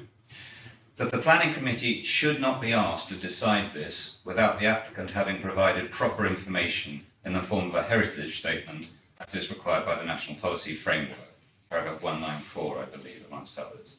We have repeatedly pointed out the inadequacy of the information provided, not just the absence of a heritage statement, but also the failure thoroughly to evaluate alternative sites which could avoid causing harm to the conservation area. The applicant's site selection justification is clearly inadequate. And significantly here, there is no council conservation officer comment. The case report says the consultation period is an opportunity for concerned residents to ask further questions about the proposed development. Well, we have, and I'm afraid they haven't been properly answered. 3. We have referenced our engineer's advice to us that the route is not structurally suitable for this base station. But the case report simply ignores this advice and states without evidence that the proposed development would not likely impact the structure of the roof. That must surely be wrong. Pembridge Association. This application for a macro base station would harm and won't preserve the conservation area. It's surely contrary to local plan policies designed to protect it. Thornbury Court is a landmark, a handsome modern building defined by its height, scale and architectural style. Situated in a commanding position on the junction of Chepstow Villas with Derby Road, the Conservation Area Appraisal describes it as making a positive contribution to the character and appearance of the station area. The proposed base station would be both noticeable and detrimental to the skyline in conflict with CL11, CL1 and CL3. Neighbouring homes opposite Thornbury Court would be able to see this massive equipment clearly from their upper floors. Thornbury Court residents are strongly opposed to it too, citing CL5 that development should not adversely affect them. The applicant has supplied no heritage assessment to explain how installing industrial equipment, including 6 antennae, a 60 centimetre and an 80 centimetre dish, on mast operators that are above 10 metres on the roof, plus other ancillary equipment, is sympathetic to the ageing character of a historic residential conservation area building or its setting. Great, that is your 3 minutes. Thank you very much. Okay. We don't have anybody from the applicant there, so committee, would you like to ask any questions, please, of the members? First of all, just put on the record, I think it's very disappointing that the applicant has not engaged with you at all. That's a real shame because often things can be worked out and doesn't have to get here. Just in relation to building itself, it's obviously a very beautiful building. It's in a conservation area. To what extent would the installation of these towers harm the appearance of building from street level? So say when you're sort of walking home or when you're out doing things, because it's, again, it's a lovely building. So could you speak a bit more about how it would harm the appearance of the building for you? If I may answer that. The important point to note first is this is a prominent building which contributes to the value of the conservation area, and that conservation area is a wide conservation area. It's not restricted just to the footprint of the building and the immediate area surrounding the building. So there are long distance views of this building, and therefore in assessing impact one needs to look at those long distance views just as much as one might look at localised views here. From that perspective, a judgment has to be made about the extent to which those areas cause harm. And certainly the view that we have taken is that the areas will cause harm when looked on the wider basis of the conservation area. We don't think that the assessment that's been done, which just very much looks at a localised impact, is the correct approach to take in this instance. What would prove this beyond doubt is a proper heritage assessment, which looked at townscape impacts as well. There isn't one, And so therefore it's very difficult for officers to come to a view as to whether or not there is harm to the conservation area here. The judgment that's been reached is the impact would be minimal, marginal, from an officer perspective. Ours is the harm will be substantial. And those are very different conclusions, which then have obviously implications in the way that the decision might be made on the application. I think the other thing the committee should be mindful of is once the space station was installed, it creates an perpetuity ability to continually upgrade equipment. So we have no guarantee that more equipment and higher equipment couldn't be subsequently added. And this has been the case elsewhere with other buildings in our conservation area. So we speak from having had that experience. Thank you. Yes, again, I would have asked this to the applicant, but on the line that Councillor Lane said about communication and consultation, I know there's not a requirement for this type of thing, but can you just confirm that there has been little or none or some? Or how is that? How has the applicant consulted with you at all on this? Well, not at all on the planning side whatsoever. So none? No. So I have with me 5 letters from Savills plus lots of other leaseholders have written objection letters, and they've all stressed the need for a heritage statement, and they've all pointed out that the site selection justification needs to be improved, and nothing has ever been done. Nothing has ever been come back on. And I'm very familiar with this building in Caulfield Ward, and I've always admired it, I have to say. You've got deciduous trees there full of leaf. Now, I get that the tall buildings, which are early Victorian villas opposite, would see at their upper levels for sure. But from the street, if there's no leaves on that tree, from that view just about 20 metres to your right, you would see the tower on top of the lift motor room. Is that correct? Thank you. And they have made no attempt to contact the Conservation Association whatsoever. Thank you. Okay, great. Thank you very much. Do you want to pop back? Thank you very much. Committee, questions for the officers? Yes, so one of the objectors mentioned that this same application has been reviewed 5 times or a number of times already. For what reason has it been rejected in the past? And I can't see much actually in the planning history. I can't see much information about that. So are you able to possibly let us know a bit more about the history? Certainly. There have been, as the objectors said, a number of previous applications on the site, some for planning permission and others seeking prior approval rather than formal planning applications. These haven't been determined. Instead, the applicant has chosen to withdraw the applications for a number of different reasons. One of them was considered that they put in the wrong sort of application. They wanted to try the prior approval. So I think the important thing to stress is that they haven't been determined. There are no planning decisions on the site. And one more question, if I may. Has the applicant evaluated other sites that wouldn't have a harmful impact on the conservation area? Why have they chosen this particular site? Yes, the applicant provided as part of their submission a number of other sites that they had considered, and there's different reasons why each site wasn't a valid alternative, why they wouldn't be acceptable, and that is included within, a summary of that is included within the officer's report. Just paragraph.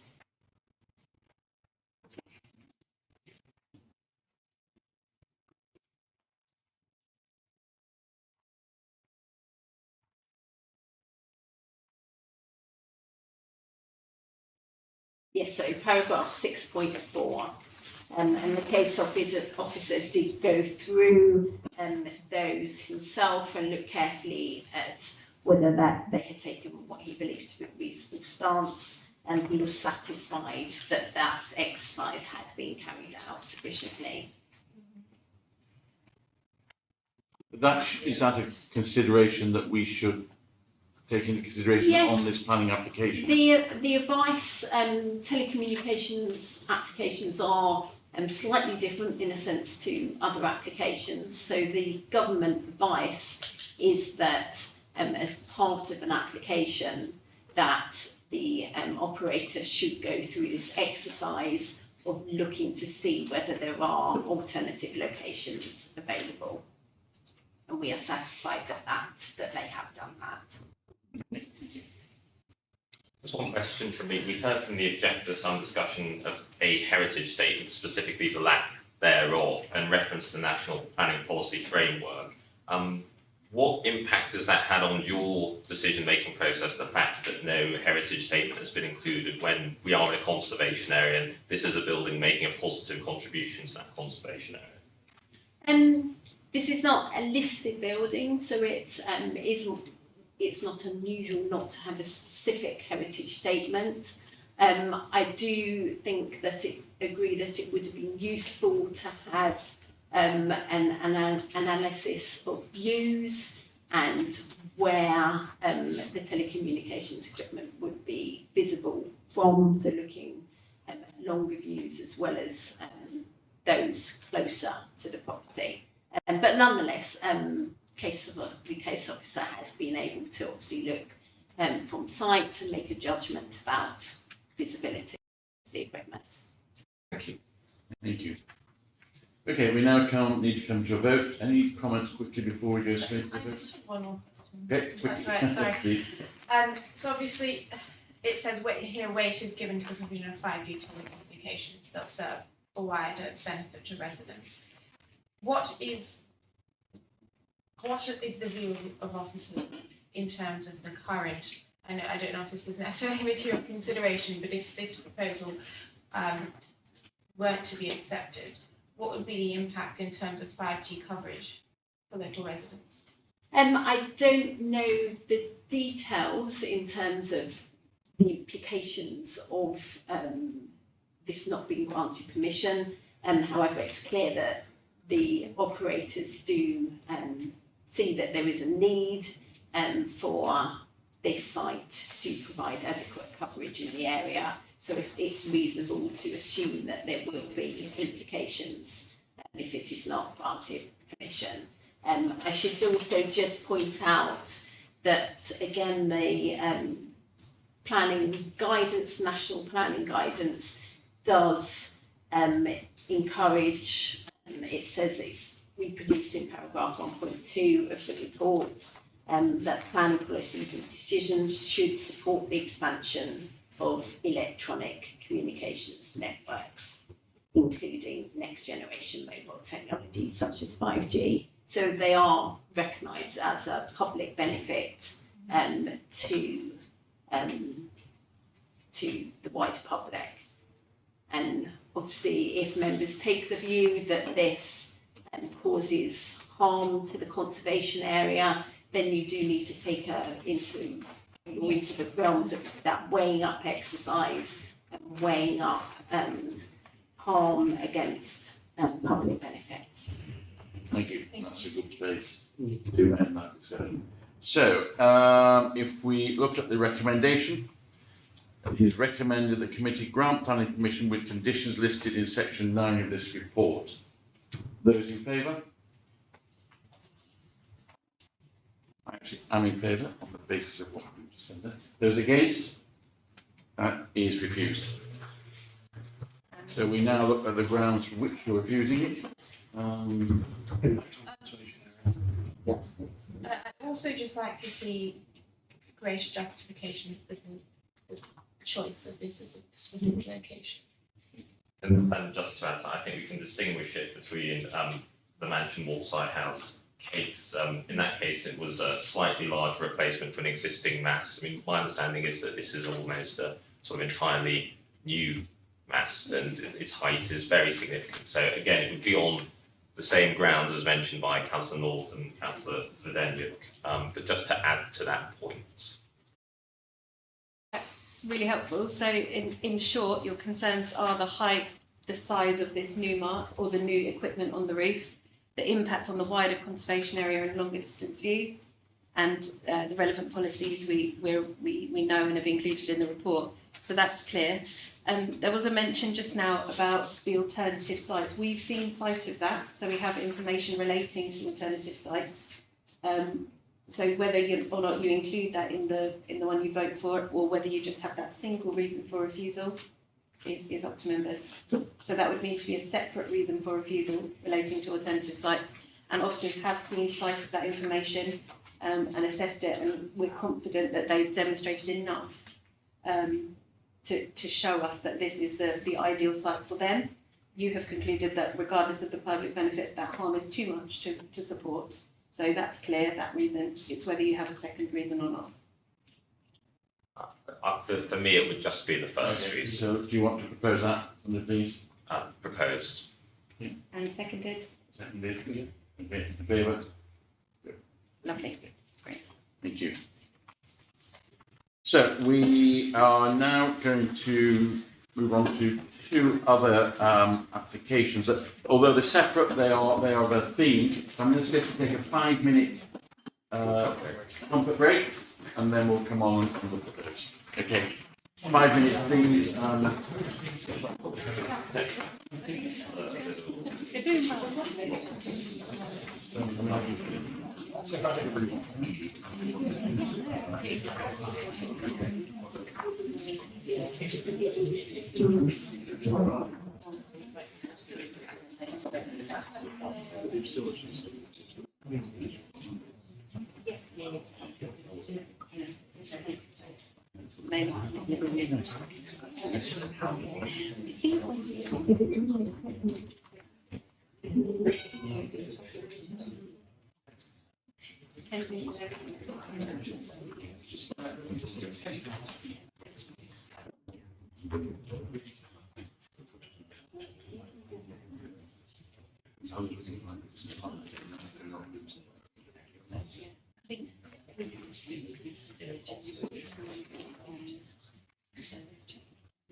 Chair, can I just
move to 1 Lexham Mews.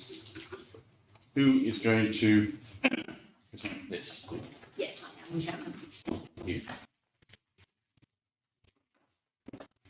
So 1 Lexham Mews. So this is application is for the demolition of the existing building and rebuilding with a basement and a mansard story. This property, number 1 Lexham Mews, is at the end of a group of 3 properties. We do have a number of current applications for this group of properties, and in particular there is of course an application for number 2A, which is the next item on the agenda. This shows number 1 at the end of the mews, and as I say, the other neighbouring properties 2A and 2B. It also shows the general context of the mews. You'll note the higher buildings to the rear and to the side in Lexham Gardens, as well as the other properties within the mews, which are on the right of the photograph, which have mansard roof stories. This is a general photograph of the view looking from Lexham Mews.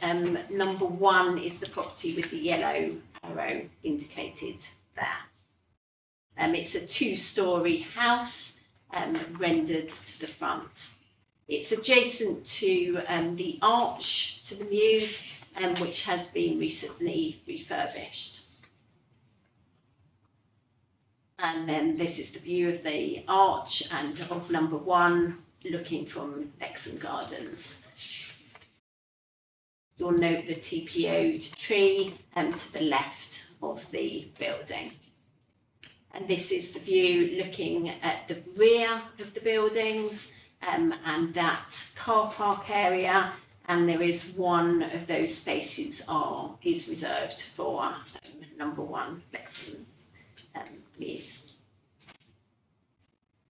This is the existing front elevation and the proposed front elevation. So the application is to completely demolish the building and to rebuild with a mansard story and a basement story under the footprint of the building, and also to obviously alter the doors and windows compared to the existing arrangement. The front elevation would be brick built, and the new windows would be traditional sash windows and detailing, and the height of the building of the eaves would run through with the neighbouring property. A mansard profile is proposed at roof level with dormer windows. This would be as previously approved. So there was an application, it's set out within the officer's report, but there have been 2 relevant planning applications. The planning permission was granted for a basement in 2018, and then also we had planning permission granted on appeal for a mansard roof extension on the site. It was a joint application with 1, 2A and 2B. And the form of the mansard now currently proposed follows the form that was previously granted planning permission.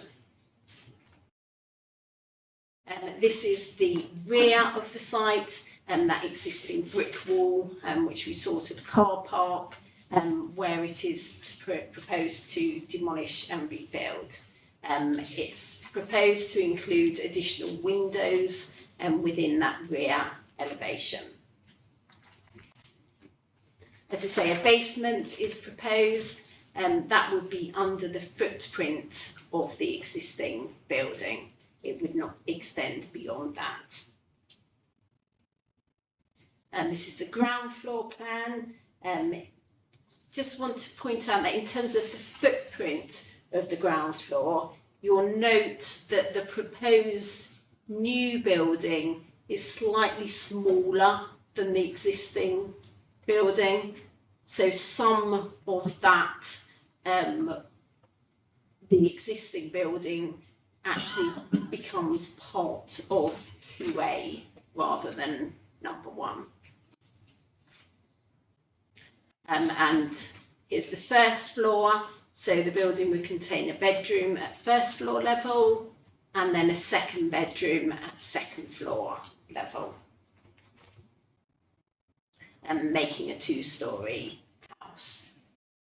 And then finally, I'd just like to draw your attention to the addendum report.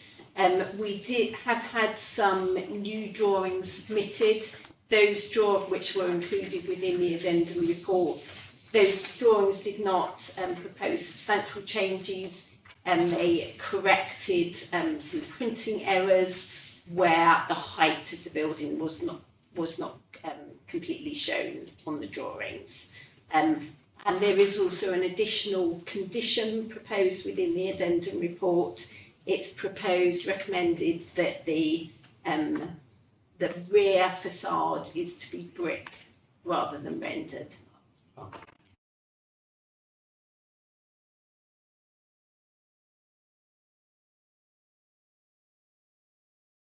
Thank you very much. Thank you. We have some speakers on this application. So could I call upon Sylvia, please? You have 3 minutes. Yeah. Start. Good evening, everyone. I'm Sylvia Moros and I'm an architect. I'm also an ESA trustee. I live in the area in 31 Lexham Mews, 2 houses from the planning application we're talking today. Our main objection is to demolition of the 3 houses on a row that look structurally sound. I would like to start by highlighting that the local plan states that retention is preferable to demolition in most cases. The borough has an ambition target to be carbon neutral by 2040. This cannot be reached overnight. The decisions we take today will have an impact on whether we get there or not. I think there is no discussion about the fact that the retrofitting through higher standards is a much better option than demolition. The process of demolition creates a lot of noise and generates a large amount of waste, which is a significant environmental impact. We have read the officer's report, and there is an assertion that we completely disagree. The asserts that the existing walls are of such poor quality and on such shallow foundations that they have to be demolished. If you have visited the site, you might have seen that there are no signs of cracks. There is no evidence of a structural inadequacy on site, and neither the documents that have been submitted for the applicant. Even if it were true, the basement walls would be supporting the walls above, not the existing foundations. We believe there is no logic at this argument, and in conclusion, we strongly believe this needs to be carefully considered. The same or better outcome can be achieved retrofitting. Thank you. Thank you very much. Do you want to pop back to your seat? And I will call Nanik Ishwana.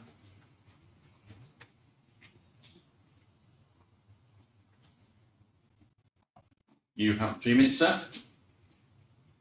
Thank you, councillors, for having the opportunity to speak. I know that my background isn't necessarily a relevant planning material consideration, but I started my life as a sustainability consultant. I ran it for 8 years. We worked on some of the biggest projects in London, so I'm very happy to talk about sustainability in great detail with you.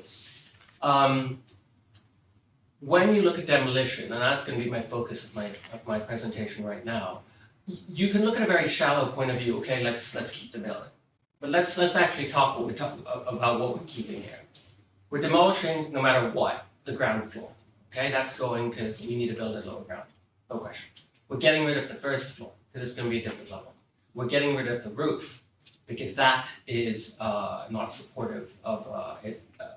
When you build a roof, it doesn't have the same codes as a floor, the same rating. So you're getting rid of that. So what are we keeping? We're keeping the external walls. Right. Now, if you keep the external walls and we dig a basement, When you go down and you dig pins, concrete pins, this is just one small example of the environmental impacts that people may not consider. You have to build what's called a toe. There's a little bit of concrete that sticks out. As you go on, as you do the next phase and the next phase, you break it off.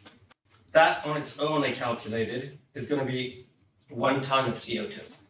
Just pure wasted. The second thing is, this isn't going to be a demolition of the walls with a massive sledgehammer. What the contractor would be doing is literally taking these by hand, like chisel, very small drill, because these bricks, if they can keep them, are worth money. They can cost £1 a piece. They can be worth £1 a piece. And then the second thing is that it costs a huge amount of money to send them to landfill. So it's not in anybody's interest to do this. The main reason for doing this is actually to improve the U values of the walls, to make it much more energy efficient. We can basically almost reach passive house standards. And that is the main reason for doing it. In addition, the air tightness, people don't think that, brick is porous. It's 100% porous. It lets air like that. So there's no way that you can get to the same insulation values even by adding insulation internally. You're limited in insulation because otherwise you have condensation within the walls. I'm pretty much happy to, like I said, talk about anything more in detail, but structurally we need to be going down to 2.7. That's where the footing should be. It is 30 centimeters deep. Thank you. Thank you. Would you like to come back to the table, please? Yeah. Committee, would you like to ask questions of the speakers, please? Professor Lake? I'll ask a question for the applicant first. So you talked to the green credentials of the application. Could you now speak to the appearance of the application? I know from the officer's report that they say the existing building doesn't make a positive contribution conservation area. Could you talk about what you're going to do in your proposed application to make that positive contribution? Yes, absolutely. I mean, this is a very much an ugly duckling. I mean, it does nothing to the conservation area. It is really quite horrible. What the application is looking to do is bring in Victorian features that we'd expect to see on the property.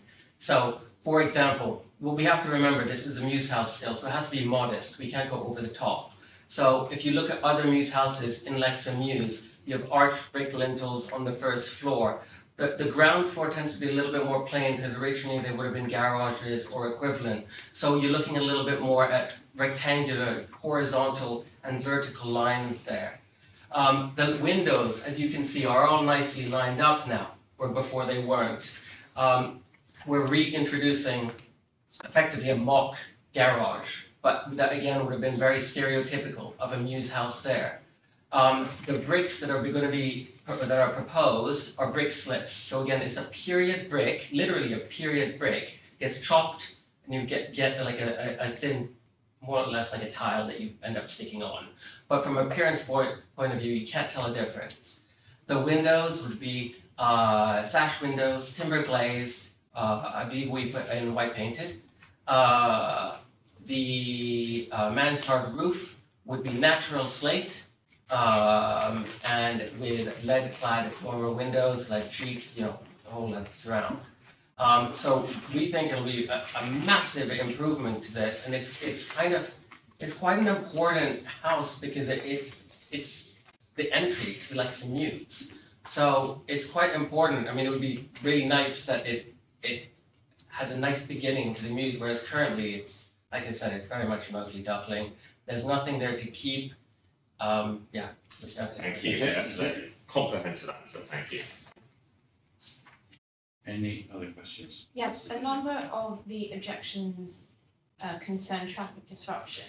How many years would it take to complete this project? And what are you able to? I know there's quite a bit of detail in the briefing, the application beginning, but could you, at a high level, just talk us through what measures you take Sure. to minimize that? Absolutely. So I'm looking at 10 months. 10 months. Yes. So demolition would be 5 to 6 weeks. Now I talk demolition, we're talking of internal strip out and everything else. We were talking about the demolition of the walls, which are effectively the only contentious issue it appears here, that would be 2 weeks, let's call it 1 week per floor. That would be the difference. In terms of how would we be protecting everybody, the idea is that Lexham Mews is protected, right? We don't want vehicles coming up and down Lexham Mews. It's a small mews. I personally lived there for 3 years.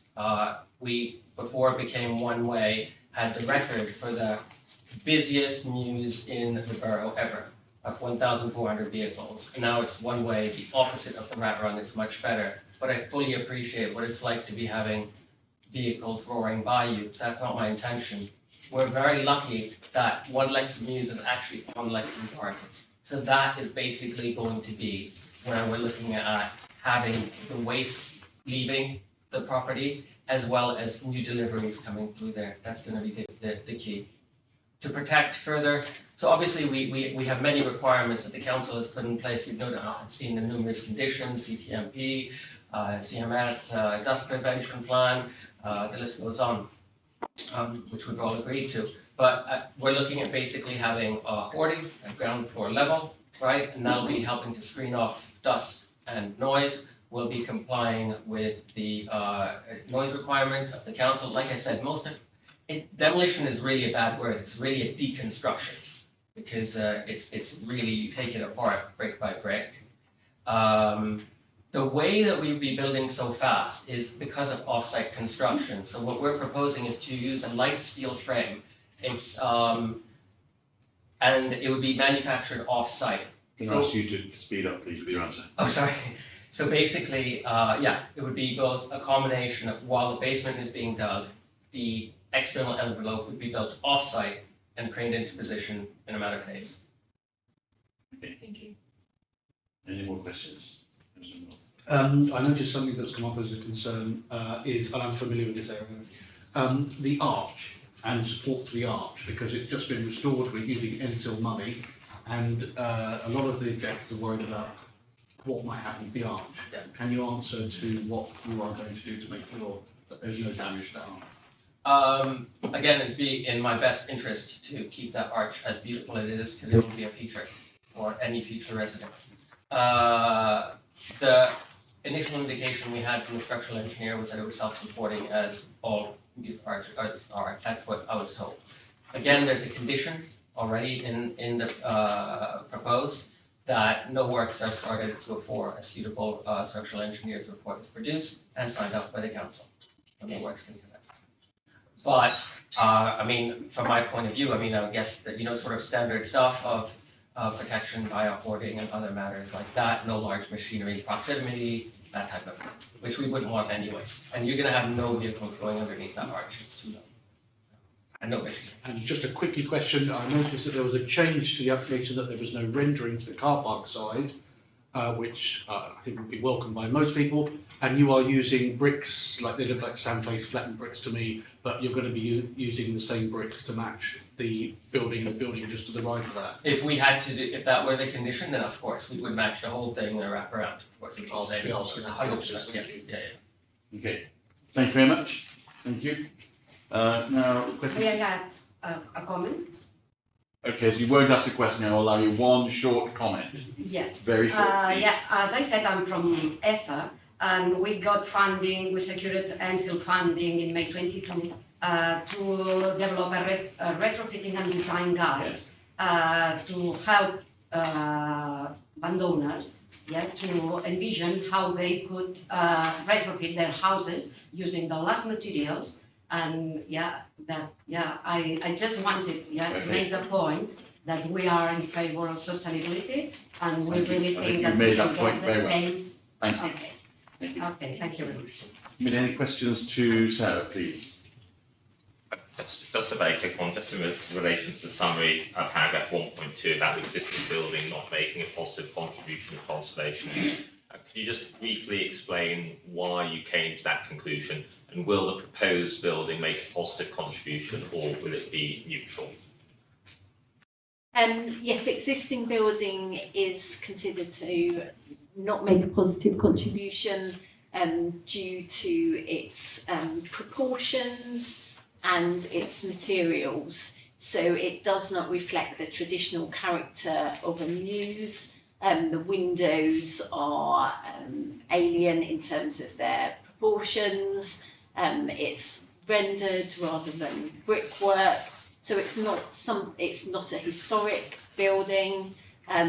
So because of those reasons, it does not contribute to the character of the conservation area. The new building would be respect the characteristics of the mews with the traditional sash windows, traditional proportions, and the materials used, again, which would be characteristic of the conservation area, and it is likely to make a neutral.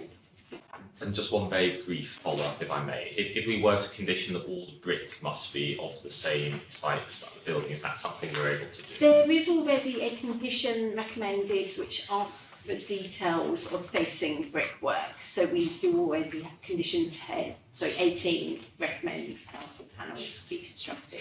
Perfect, thank you very much. Could you just go back to the drawing and the entrance of where the actual picture rather than the drawing? The photograph. Yeah. This one. Is there a danger the new building's going to be much higher? A story higher, yes. Yeah. We got that. So that what I now understand is all canonisation of that opening. And what impact will that have on the surrounding area? Because now it's quite open, isn't it? That opening is quite open. Yes, it is an open area. I think you do have to bear in mind with views from this particular viewpoint is that it is a very narrow building. So although in terms of the visual impact and canonisation, it would be a story higher, but would be a slither as viewed from this. From that angle, but actually once you're in angle. there, it's going to feel quite enclosed, isn't it? Once you're on the road in there. Yes, it would feel more enclosed from that particular location. A couple of questions. The tree, TPO, Yes. we're confident that there's going to be no damage to that. Yes, our tree officer has looked carefully at this and looked at the submitted horticultural report.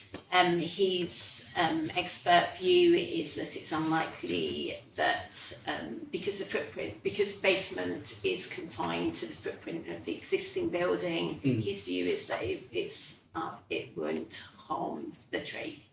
And I noticed that must be an old picture. That's before the arch was restored, and it looks beautiful now. We've got the condition of the bricks, which I think is that if you look through the arch after this is done, that arch is going to be darker in the afternoon. Is that correct? If you look through that arch, the sun's going to set the other side of this building, and that building is going to be higher. So for the rest of that mews, as you look through it, it's going to be darker in the afternoon. It may be slightly. I think it's difficult to judge whether that's would be a discernible difference. Just like your arch.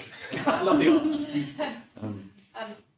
Yeah, just one question. How much, another arch question, how much taller would the building be with the additional story? Obviously you mentioned that it wouldn't be, it would sort of slope upwards, so it wouldn't be as high.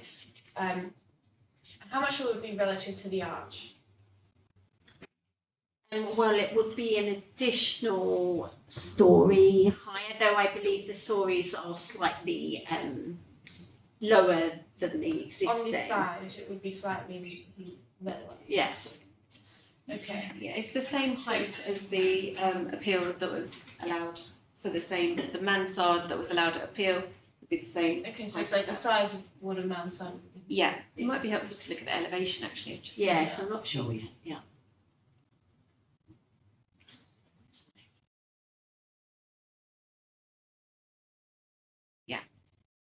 Yes, so that shows the height existing and proposed.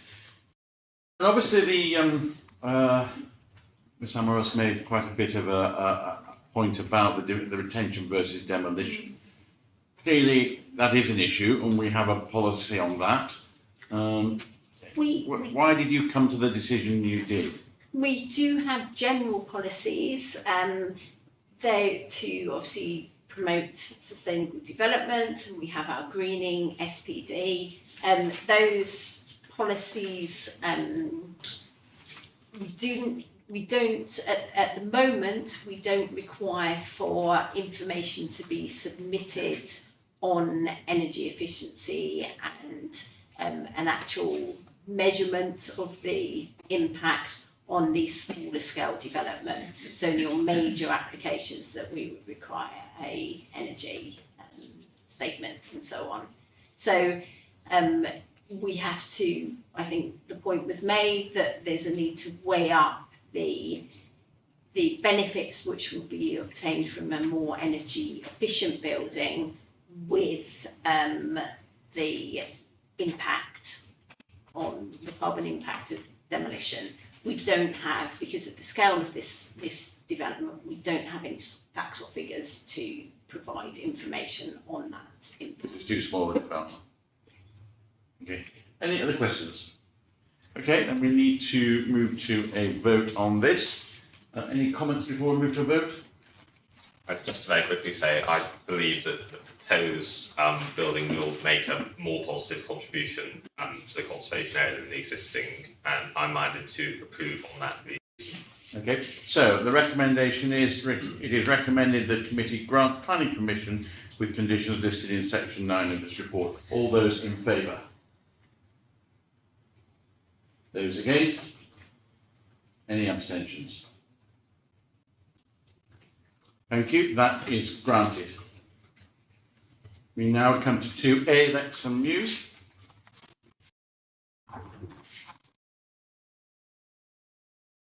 Sarah, you're going to... Yes, I am. And I will keep my presentation brief because obviously the application is for the same proposal as for number 1. So, and this is the neighbouring property located in the middle of that group of 3. Just like to point out the OS within the committee report is in fact incorrect, and the correct red line of the site is as shown on the drawing here.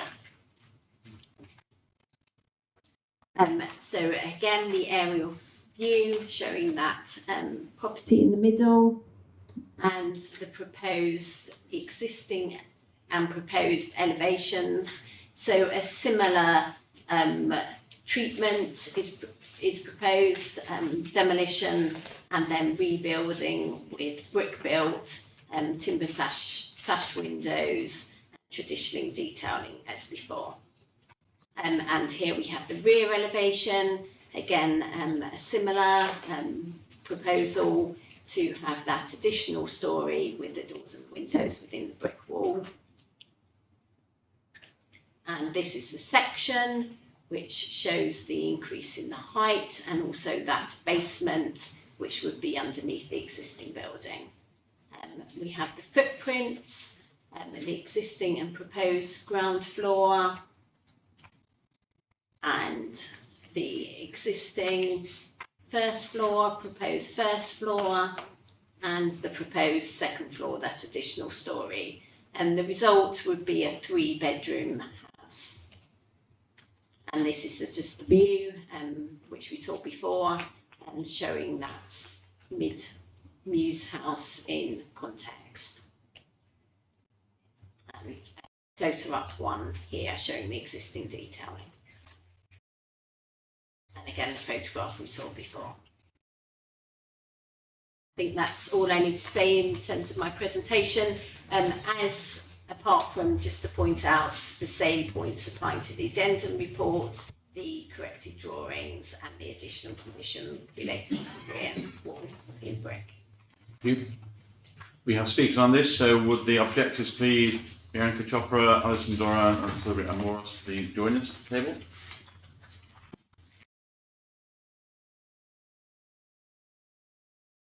You have 3 minutes collectively. Who's going to? Yes, I'm going to speak first. Mayor, just before starting the 3 minutes, I just want to clarify whether the proposed development, because the property developer does it in all three properties, relates just to 2B or 2A and, or sorry, just to 2A or 2A and 2B, because the documentation refers to both 2A and 2B. So I don't know whether we've had some issues throughout all of the documentation received that there's been a little bit of ambiguity, and I don't know whether the planning permissions have been, or applications have been split up just to kind of create that ambiguity and to receive the, basically. Okay, well, this relates to 2A. That's correct, yes. So, and with regard, okay, so to 2A, Yes. I So- think some of the documentation may need to be in an initial black patch, but we can go through that perhaps afterwards. Okay, you're feeling it start now. Okay, thank you. So I represent the owners of property 62 Stratford Road, which is a single property and 35 Lexham Mews. You will note that I think the majority of residents in the area have all objected to the proposals, and I would like to draw a number of matters to your attention. Firstly, obviously this is located at the entrance of Lexham Mews, which is a conservation area. The thoughts of knocking down basically a building within a conservation area, be it new, old or new, is frankly abhorrent, because it gives the overall impression of the conservation area, and having a new build in such location is appalling in my eyes. Also, we were just looking at the light.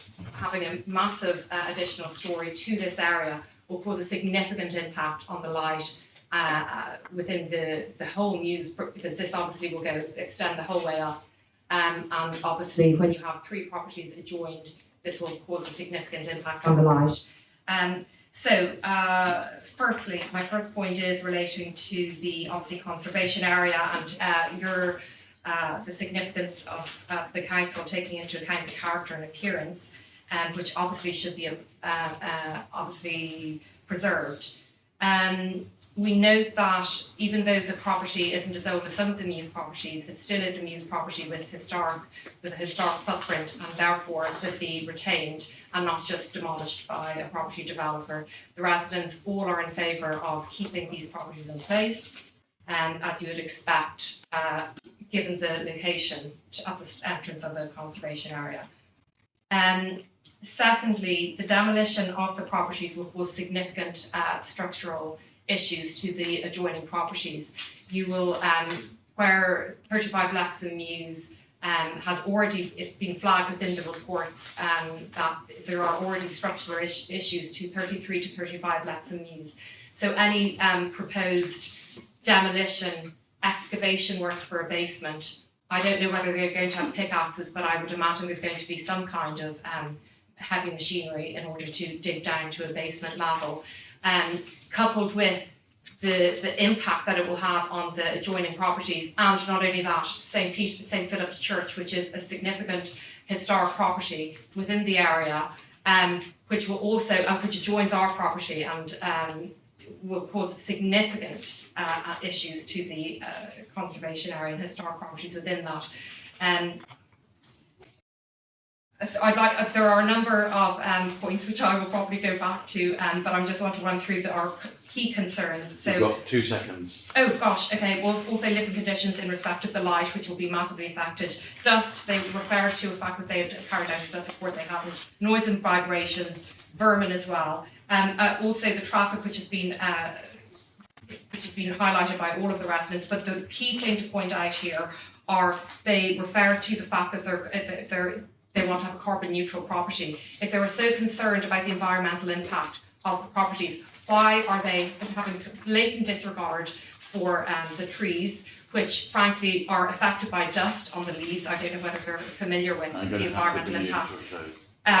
Okay, and also just of key importance here is the ground stability and the effect it will have on the church and our property. Thank you. Thank you. And now, do you want to take your seats? You had, I'm afraid, well over 3 minutes, so I'm bound to put that to the applicant as well, to be fair. So, you have 3 minutes, 20 seconds. Thank you. I will try not to use that time. I know we've all been here a long time. I think I'm not going to repeat anything that I said previously. I think that it's worth noting, if I missed this, I'm sorry, there is a previous application as well for this property, both for basement and for mansard. The same height, same depth for the basement, same height for the mansard. This application is really seeking to, again, to tie those two applications together, improve the facade of the property, restore period features. The mansard is set back, so I would like to think that when you're walking in the street, it is not feeling overly dominant. The rest of the properties along Lexham Mews, if you're walking from the other side from Stratford Road, almost all have already a mansard. So this is effectively the 1, 2, or 1, 2A and 2B are pretty much this little detached plot that don't have a mansard. Again, having lived in 2B, I can tell you there's no sun there, ever. The only sun you get is in summer, early morning, the east elevation coming down Lexham Mews. It's not in any of these pictures, but the properties all around it, on Earls Court Road, both southeast of it, east, and on Lexham Gardens to the southwest, are all immensely taller. They're all 5 or 6 stories. You never get sun. I have considered putting solar panels. You'll see they aren't in the planning application because they won't work. There's no sun. And also there's some very tall trees as well. There was some mention about ground stability and whatnot. There are reports in there already that have been provided, and at least for number 2, or 2A as sometimes it's called, it's very far from 35 Lexham Mews, very far from St. Philip Church.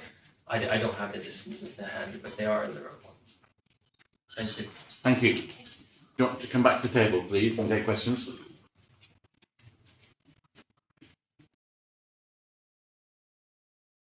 Do you have any questions of the speakers, please?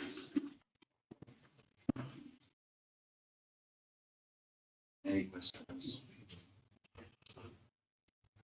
Could you just, there was quite a bit of concern about the surrounding properties and the impact that this development may have on those. Could you just help us to understand whether it will or will not have impact on those surrounding?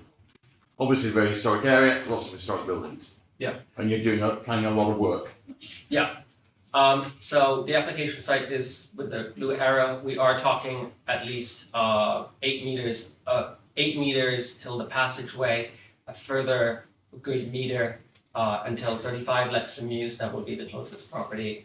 That's number 34, sorry. That's 34 Lexham Mews. 35 is a little bit to the angle, further back towards Earls Court Road. Yeah, site plan will be helpful. Yeah, there we go. So it's a little bit further. Again, ground investigation, site investigation reports have been provided. What is very standard now, what happens when you do a basement dig is you have monitoring that's installed. You have these targets, and a guy comes around every week and he checks what's happening with the soil, what's happening with the movement. So I actually want to say I'm very fortunate in this project, if planning is granted, that there aren't any hardy walls. There is a little bit of a distance between the other properties, so that that just makes your life a little bit easier in terms of ground movement and protecting properties. You just have that distance. Okay, thank you. So one question. Can we go back to the photo? No, you skipped it. The photograph. Yes. So can you just, to the applicant, confirm that the additional story will look similar to the mansard along the right, a bit further down on Lexham Mews? Yes, I mean it'll be similar height. It'll be similar height. I want to say better appearance because those are relatively cheaply done. So, but yes. So it will be a mansard, so it will be slightly set back and won't be a sort of. Correct. It'll be a mansard. Those have a double pitch. We're proposing a flat pitch in between. So they had that was a mansard, and we could see double pitch on top. So this is mansard and flat. Yeah, thank you. You mentioned some confusion over 2A and 2B. And Yeah, do you want if we actually just go back to the photo before that, because you can actually see there, you know, you just skipped past it. There are a number of lies being stated during this meeting. You can see the picture and the proposed plans of both 2A and 2B. You also claim that there is a party wall is involved. It's funny how we were contacted by a surveyor because there is a party wall running alongside 35, which is our property down this alleyway. You can see in your proposed plans, you have plans for 2B, but yet in this meeting and the documentation provided, you're stating lies that there are no plans. Can we? Okay, sorry, further, I just want to state that it was also claimed that there is no damage. Within the documentation submitted to you, it claims that there is damage to 33 to 35. There are ground stability issues. We have had separate, 3 or 4 separate surveys done, completely separate to before we even had knowledge of these. There are substantial issues in terms of stability, ground stability. Our property is part of the church. Thank you very much. Do you want to pop back to your seats, please? Mickey, would you like to ask any questions of the officers, please? Yes, could we get some clarity on the ground stability? What, in terms of the objector mentioned that 3 or 4 surveys were done and they raised a number of issues around the ground stability and the impact on neighbouring properties. Yes, so as part of this application, the applicant has submitted a structural report which we are satisfied it complies with our guidance on basements and is sufficient to demonstrate that there would not be any harm to the structural stability of adjoining properties. In addition to that, obviously we have the standard conditions that are recommended which require supervision by us, which require it to be carried out, just finding them for you, this required to be supervised by a structural engineer and so on. So we are satisfied that the information that's been submitted is sufficient as far as planning. Obviously with structural stability, there is a limit to how far planning can go. It's something that is largely controlled by the Parking Wall Act and building control rather than planning. Thank you. Councillor North? Yes, I'm just picking on one thing. I do accept that you've got criticism that they are possibly ugly buildings in some way.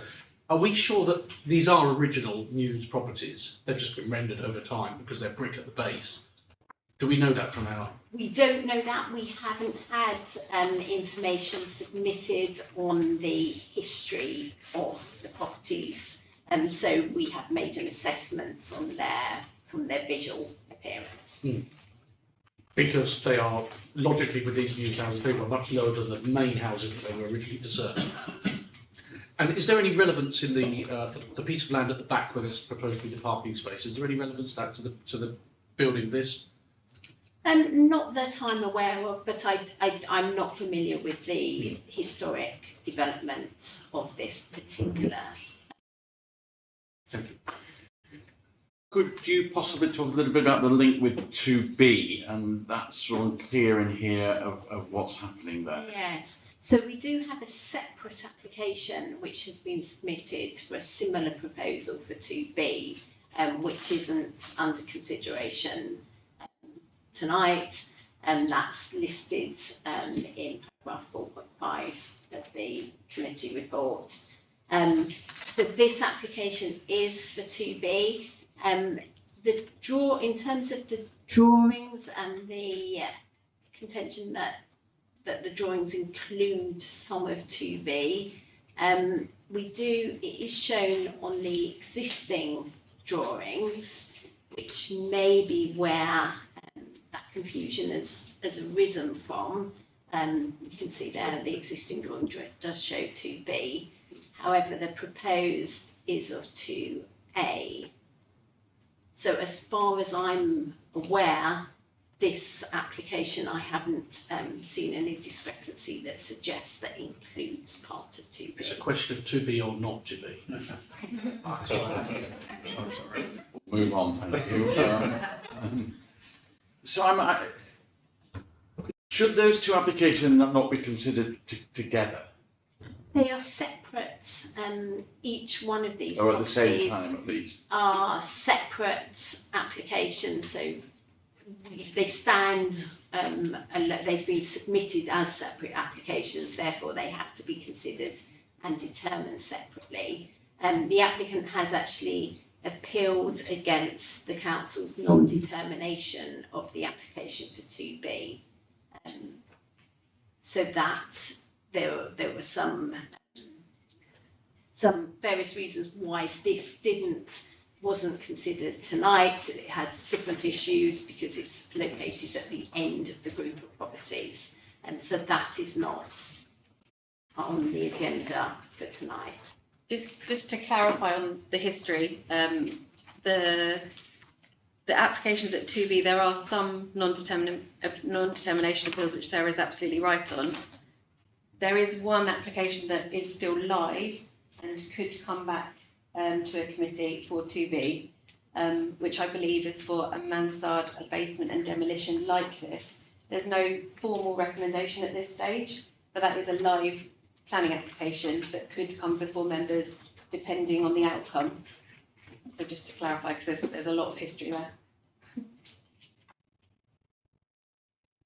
So would we to think about deferring this till we get the 2B one and consider them at the same time, or is that not? They can be determined separately, so you can consider them as individual applications. But I mean, if members would like greater clarity about, the link between the two, and we could present them together and give additional commentary around that, if it were to be deferred. And then the important thing to clarify when deferring is perhaps that even if the 2B application is recommended for refusal, we don't know at this stage, I think, that the intention is it may come back to committee with a recommendation to grant, but it's not official yet. But they could then come together with that additional clarification. So that I almost feel like it should be, if this is deferred, you may want to call in 2B regardless of the recommendation. So you can see if it's going to be refused or approved, if that's relevant to your assessment. Okay, thank you. Committee, any more questions for Sarah? Let's then go to a vote. Any comments you'd like to make on this? I'd just like to pick up on what you just said, Chair, because I think that sounds really sensible to call it in and connect it to B, because we could have a situation where you've got a real mismatch and people will walk past and say, which planning committee did that? So I think that is relevant that the 2B is connected. Does that make sense? Yes. Any comments from you? I agree. I think it's quite odd that we've just sort of taken a decision on one, which is very similar to 2A, and to not include 2B. Donna, do you have any Makes more comment sense. on that? On the No, the advice that Fiona given.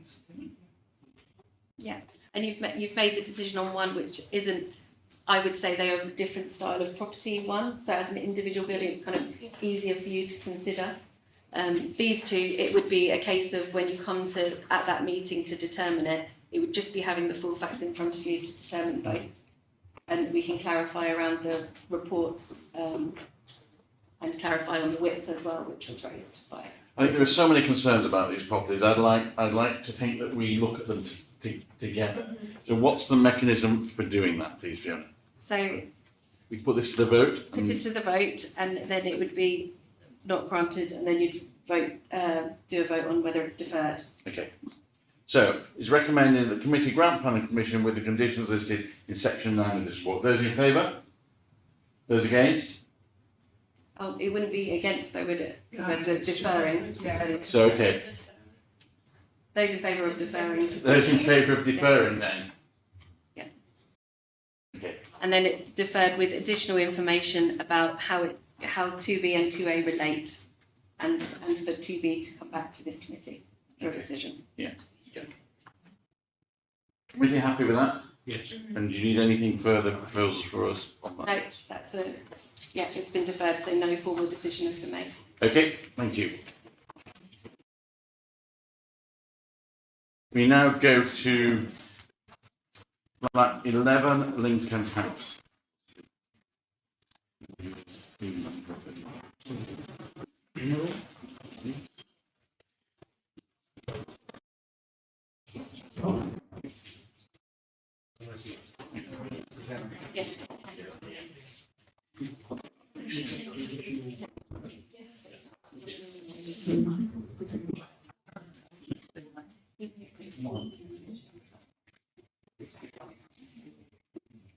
Okay, so Lincoln House, Basil Street.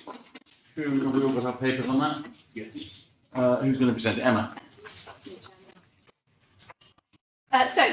The application is for flat 11 in Lincoln House, which is a grade 2 listed building located in the Handstown conservation area. The building is a large red brick and Portland stone mansion block.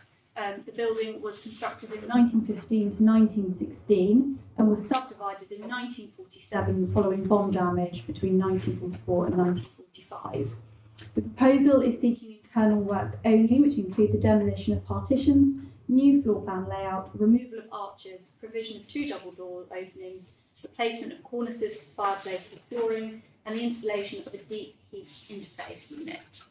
So this is the mansion block. It has been recognised as a building of significance and has indeed been commented upon by a planning inspector previously. The building was listed in 2009 and has a considerable description of its importance and its significance. So this is an aerial view of the mansion block as a whole, and members are looking at the alterations to flat 11 in this building. So these are some internal photos of the building, including the archway, and the entrance hall, some internal shots of the bathroom and living room, bedroom and kitchen, fireplaces. So this is the demolition plan. So just to give members some context, the 1940s part of the building is located to the rear and the front part is the original part of the building. What is interesting, and as set out in the addendum papers, is that a different flat in this block, flat 31, has been subject to 2 planning applications, one of which was refused for internal changes, and this refusal was upheld by the inspector and the appeal was dismissed. The inspector noted that, and specifically referenced that the internal parts of the building, including the 1940s alterations, were important to the significance and evolution of the building, given the significance of the events prior to 1947, and indeed said that support of similar schemes within the mansion block would exacerbate the harm identified in terms of the loss of plan form. Consequences to this decision, a 2018 scheme was submitted for flat 31, and this scheme was approved under delegated powers by the council. Both applications are to be given weight by members. However, officers would consider that greater weight would be given to the inspectorate's decision, and indeed the 2018 commission does appear somewhat erroneous to our heritage considerations. So here you'll see the demolition of the building, of the internal plan, and here you will see the proposal, including the provision of double doors, the movement of partition walls, and the new layout of the property. I would urge members to give due weight to the addendum report that identifies the differences between the schemes. Thank you very much. Thank you. There are no speakers. This. Yeah, the applicant. Sorry, the applicant. They speak if there's no objection. Yeah, they get a right to response to our recommendations to refuse. Okay, sorry, yes. Do you like to come to the table, please? Rita and Gaggy, please. Thank you.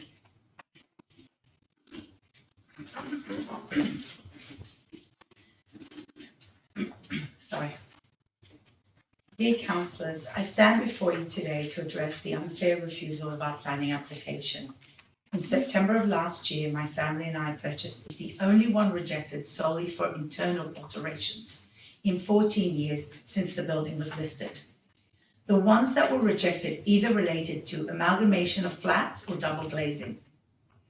Over the past 14 years, 13 planning officers have granted dozens of consents for a variety of internal alterations. Notably, despite our 2 applications, the officer has never visited our flat. Photos were provided by us. A significant precedent is flat 31, located 2 floors above us with the same floor plan. The officer's report in front of you focuses on the 2017 appeal decision of this flat. The appeal had 2 elements: 1, amalgamation of flats, and 2, internal works of flat 31. The appeal decision was dismissed. However, the report heavily implies that because of the dismissal, flat 31 did not undergo any changes. This is untrue.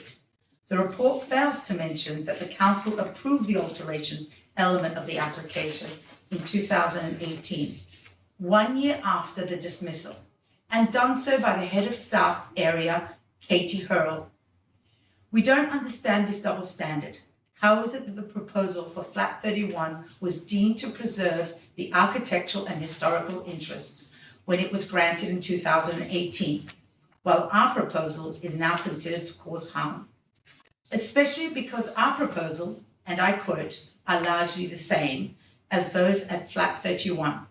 In fact, we are offering many more improvements that flat 31 did not. How is this fair? To be clear, the council's 2018 decision was made after the 2017 dismissal, with full commentary of the planning inspectorate at hand. And yet the council confirmed in its 2018 decision that the scheme complied with the local policy and the NPPF. This series of events and outcomes is omitted in the main report, and the wording in the addendum added to your file today after our complaint still keeps this murky. Our proposal has received no objections. The building surveyor and board members support our proposal. Dear councillors, I implore you to consider this undeniable evidence that 47 other applications for internal alterations were granted, and we were not. Why are we being singled out? It hurts me and my family to be made to feel this way. It feels personal. Please recognise the unfairness of the decision to refuse our planning application and recommend its approval. Thank you for your time and attention. Thank you. Thank you. Thank you. Thank you. We'd like to stay there, and as a committee, may we wish to ask. Stay to the committee, may we wish to ask you some questions. Everyone want to ask? Just a quick comment, actually. I'm sorry that you've been through so much trouble with this. To me, it appears like a very sensitive interior only alteration of your property, and I think it's your property, you should be fully entitled to do it. So, Thank you. Very happy with what I've seen. Yes, thank you. Just a couple of questions on what you said. Did the building is owned by a freehold board, and you're saying that you have their consent to do this alteration in the form of a licence to alter, I guess? Correct. Okay. The other thing is, I've seen mention about some of the internal features. Are you looking to restore some of those features, like fireplaces? Yes. And I've heard mention of an arch. So we're actually reinstating 2 fireplaces. We're repairing all the cornices, so we're keeping them original, and the skirting and the trim. Whereas in other apartments that I actually viewed, they've all changed it. So we are keeping it very original. But we live in a different time, so we have to make some changes. But yeah,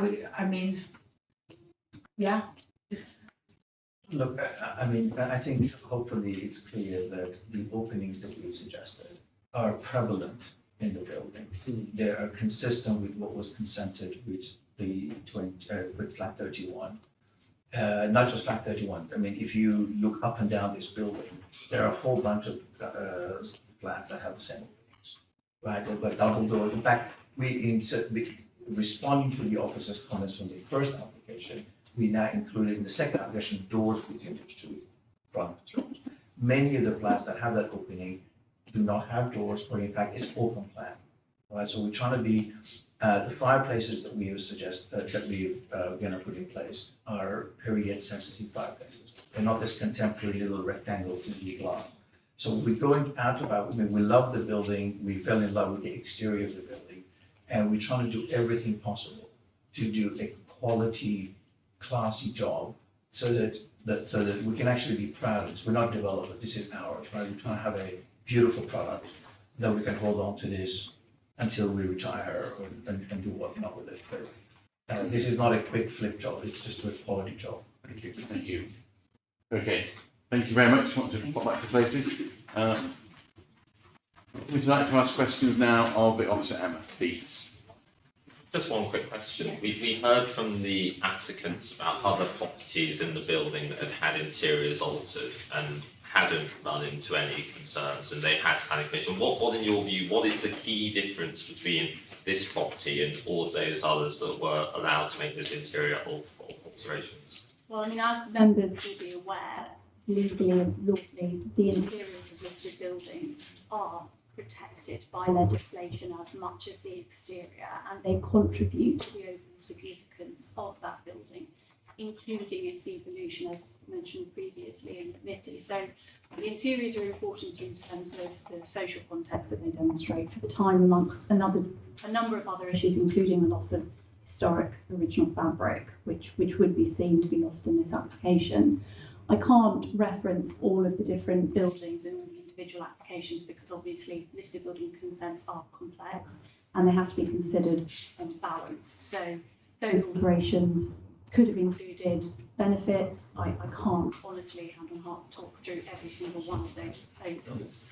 To clarify on the issues that have been identified in the addendum report and quite rightly brought up by the applicants, in 2017, the removal of a layout to flat 31 was refused and an inspector considered it. And in that inspector's report, which we have given great weight, so obviously it's gone through two sets of consideration, he did consider the interior of the building to be of significance and noted that the granting of that permission may result in other alterations across the rest of the mansion block, which would significantly erode the significance of the building and justification effectively for its listing. So in 2018, the applicants are quite right, we did grant an application to flat number 31, which saw similar changes. We would say that that was made in error on our behalf and wouldn't be in line with the principles that we have set out in our policies today. And so we would seek to resist such internal alterations because of not just the harm to this individual flat, but when considering the building as a whole and the changes that could occur to its significance if we saw the loss of these internal arrangements which have been found of significance to this specific building. So members do have to make a balance in terms of benefits versus harm, which the officer has done, and the officer has concluded in this instance that the harms do outweigh the benefits that have been put forward. Would also note that licensing agreements are not a material planning consideration. Thank you. Yes, Councillor. Just a couple of quick questions. I noticed this was called in by the local ward councillor. Is it true that no officers visited the property before recognition? I'm afraid I can't answer because I'm not the officer in question, so I couldn't honestly answer. Surely there would be a report that somebody's visited. If you're making a comment on the interior of a property, we have to demonstrate that we have actually seen the interior of the property. Well, I mean, I just can't answer because I'm not the officer, so I couldn't say that I've been to site. I can only go off what was in the officer's report. I don't know if you only would like to comment on that. I would just say that I would take what the applicant has said. They've confirmed that no one's been in their property, so we'll give that weight in this. But that said, our listed building officers obviously deal with applications every day and are confident in assessing plan form and supporting information. We've got a heritage impact assessment. So that may well be enough to make that assessment. So my follow-up question to that then is, considering that you've accepted that flat 31, the mirror image on 2 floors above, was a mistake, surely it would be important for an officer to visit a property before making this type of substantial. If we've already made a mistake once, surely we should be visiting a listed building to not make a similar mistake again with not seeing a property before we refuse it. Well, I think Especially as I'm looking at blocked up fireplaces on number 31, whereas a lot of what I'm seeing here is going to be sympathetic period reconstruction. Well, it actually sees the loss of elements which are considered of significance to this building, specifically the archway, which the inspector found of considerable significance given the 1940 evolution of the building and the way that the building as a whole was subdivided. That's important socially because the building was partly reconstructed after bomb damage, and therefore that is an element that is being lost. Yes, the officer has identified in the report that some fireplaces are being replaced and reinstated, but the plan form, if we just look at the level of demolition, is being lost. And we're seeing loss of historic fabric both to the partitions here and then the increase in terms of the double door here, and then this partition, which actually flat 31 hasn't done, has been moved across. So if you look at where that partition sits there, it is being moved across here, which interrupts the plan form and the proportions of those rooms, and that's something that flat 31 didn't undertake. In answer to the question around visiting, I mean, as we said, there are quite considerable heritage statements. This building has been considered by a multitude of different experts, including the planning inspectorate. So I can't answer for that officer, but that's sort of the answer. Okay. Any other questions of the officers? Okay, it's time for us now to move to a vote. Would anybody like to comment before we move to the vote? Just to quickly comment on it, please, on it. Can we suggest that an officer visit the interior of the building? I think we have enough information before us to make the assessment, so I would encourage members to weigh up how much weight you want to give to the 2018 permission that the local authority made versus the 2017 appeal decision that was, of course, dismissed. Us as officers considering this one, the inspectors are the high power in planning terms, so we would give greater weight to that.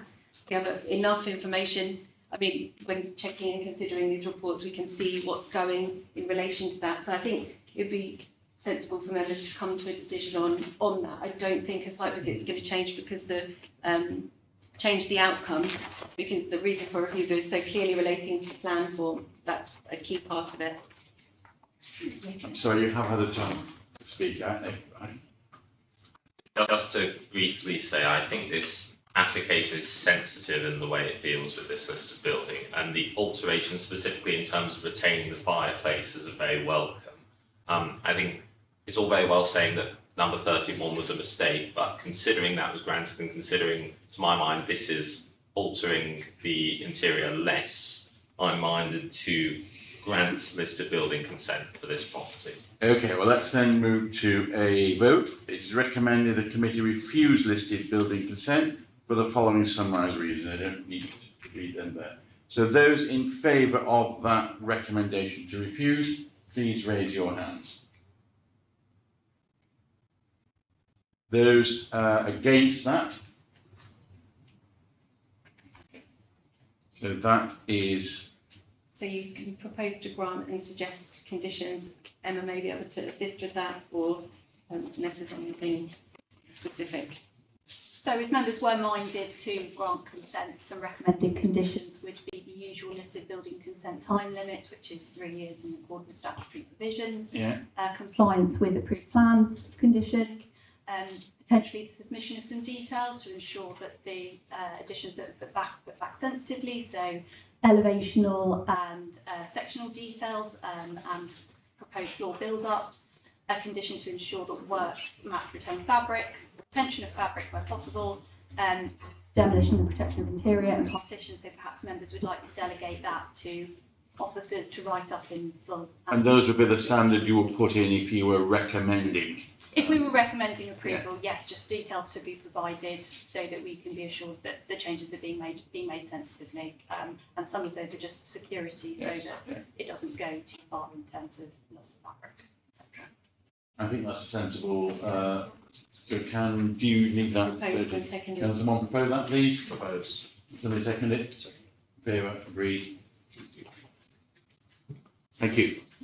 Thank you very much. And now move to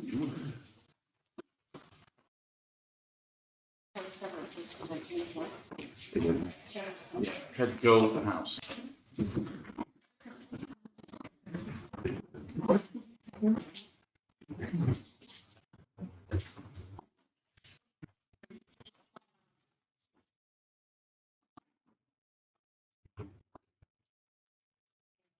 Committee.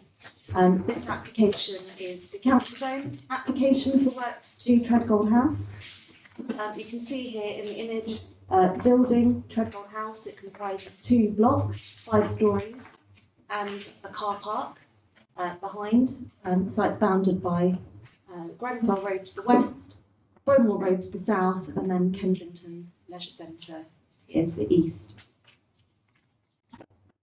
In this image, you can see the street view showing the relationship of the application building to Barrington Walk across Grenfell Road, and you can also see the boundary of the conservation area of Avondale Conservation Area to the south of Bromwell Road. And you can also see the application is set back from landscaping that surrounds this part of the building. And then here to show you the rear view of Treadgold House. There's an existing gated access where my cursor is here from Bromwell Road, which leads to the car park. And there's also an existing storage shed at the perimeter of the site, which has kind of informally bins that are scattered around it. And then 13 car parking spaces in the car park, which you can see arranged here in this aerial view. So the proposals are to the roof of the main building, with the installation of an air source heat pump within an enclosure, and then solar panels to the rest of the roof areas, and then works that relate to the car park through the reconfiguration of the parking spaces, the resurfacing of the car park, and also the replacement of the existing storage shed with other outbuildings. Those works were originally provided in the previous application, which came before committee in November, for works to Treadgold House as a whole. At the time, those particular works were not fully developed, so they were excluded by condition from that application, allowing the rest of the works to proceed. And what this application is doing is bringing in those works now that they are fully developed. On this proposed roof plan, where my cursor is the location of the air source heat pump enclosure, and you can see the solar panels arranged on the majority of the rest of the roof area. And in this image here, you can see a visual illustration of what that enclosure would look like from street level. There's also a section detail that shows how the pumps would be enclosed by the acoustic enclosure, which then would be finished with a decorative finish. And those details are proposed to be controlled by recommended condition 3 to ensure that the materials of that are appropriate. And then moving to the works at ground floor level, the existing gated entrance here, you can see it's set back from the highway, single building there, and the car parking spaces that are arranged at an angle. The proposals would maintain a gated entrance, but replace the gate. Reconfigure the car parking spaces. There would be no loss of the number, but a blue badge space would be introduced closest to the building entrance. And then there would be a collection of outbuildings that would serve the function of a plant room, resident stores, communal refuse store, and then also an electricity substation. We've also been provided with details of what those outbuildings would look like. However, recommended condition 3 does ask for material samples to ensure that that would have an acceptable appearance and would be harmonious with the works that are proposed to the main building as well, that have been approved already.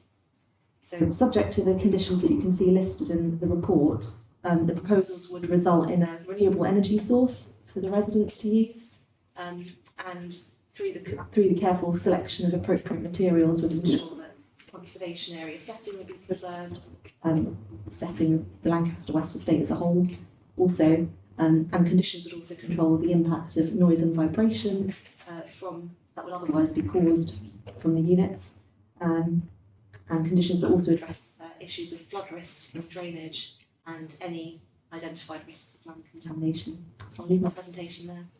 Thank you very much indeed. Thank you. Any questions to the officer? Which?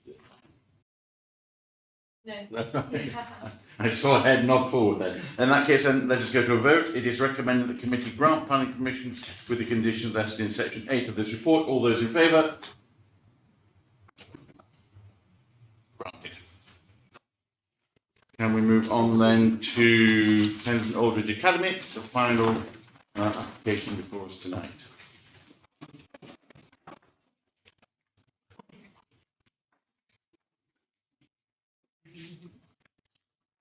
Let me just find out the yeah.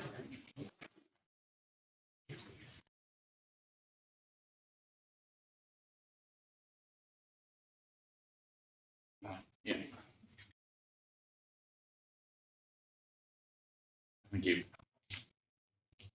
So this application is for an expansion of the school with an infill extension to an existing third floor terrace area to provide new teaching space. So the existing building was built in 2014, part of the wider redevelopment of the area. It sits within the Lancaster West Estate, fronting onto Silchester Road, with obviously Gunflower Tower located to the south, and also bounded by the railway line, as you can see here. It's what we describe in the report as a C-shaped building, and there are some there is some play space within ground floor level for the building, but also the building utilises the existing roofs to provide terrace space, outside amenity space. And there's some photographs here which show one of these, the third floor level, what's described as the art terrace, where it's proposed to extend with this extension. There's also some photographs of the memorial garden, which is located on the corner of the school building, and just to make it clear that these proposals don't affect that memorial garden, and that stays unchanged. This shows the location of the proposed extension, coloured up in red,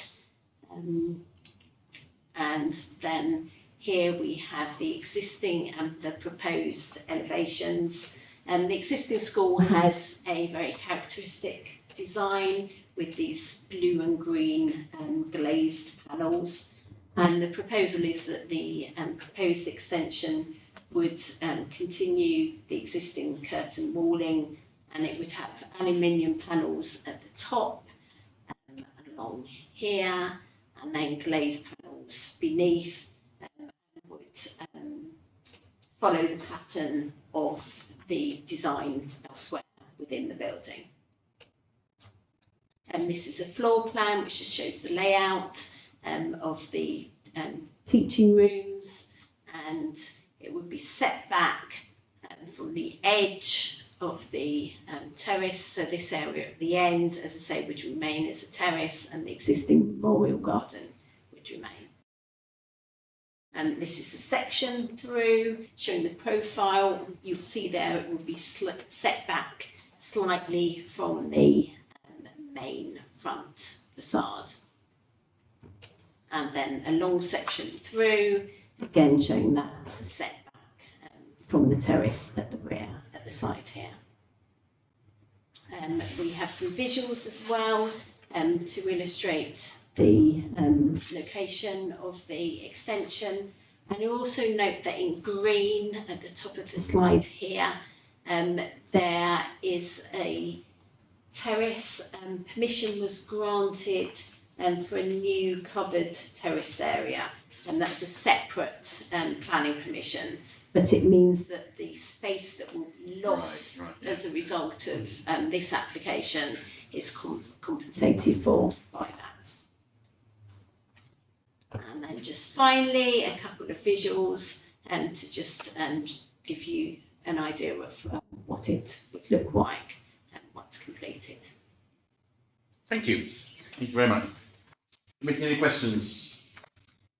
In which case then we should move to a vote, and it is recommended that the committee grant planning permission with the conditions listed in section 8 of this report. Those in favour? It is carried unanimously. Thank you very much to you all this evening for the reports and your presentations. It's been a long evening and a complex evening, but I think we've got there in the end. So thank you very much indeed to everybody. Thank you. Thank you.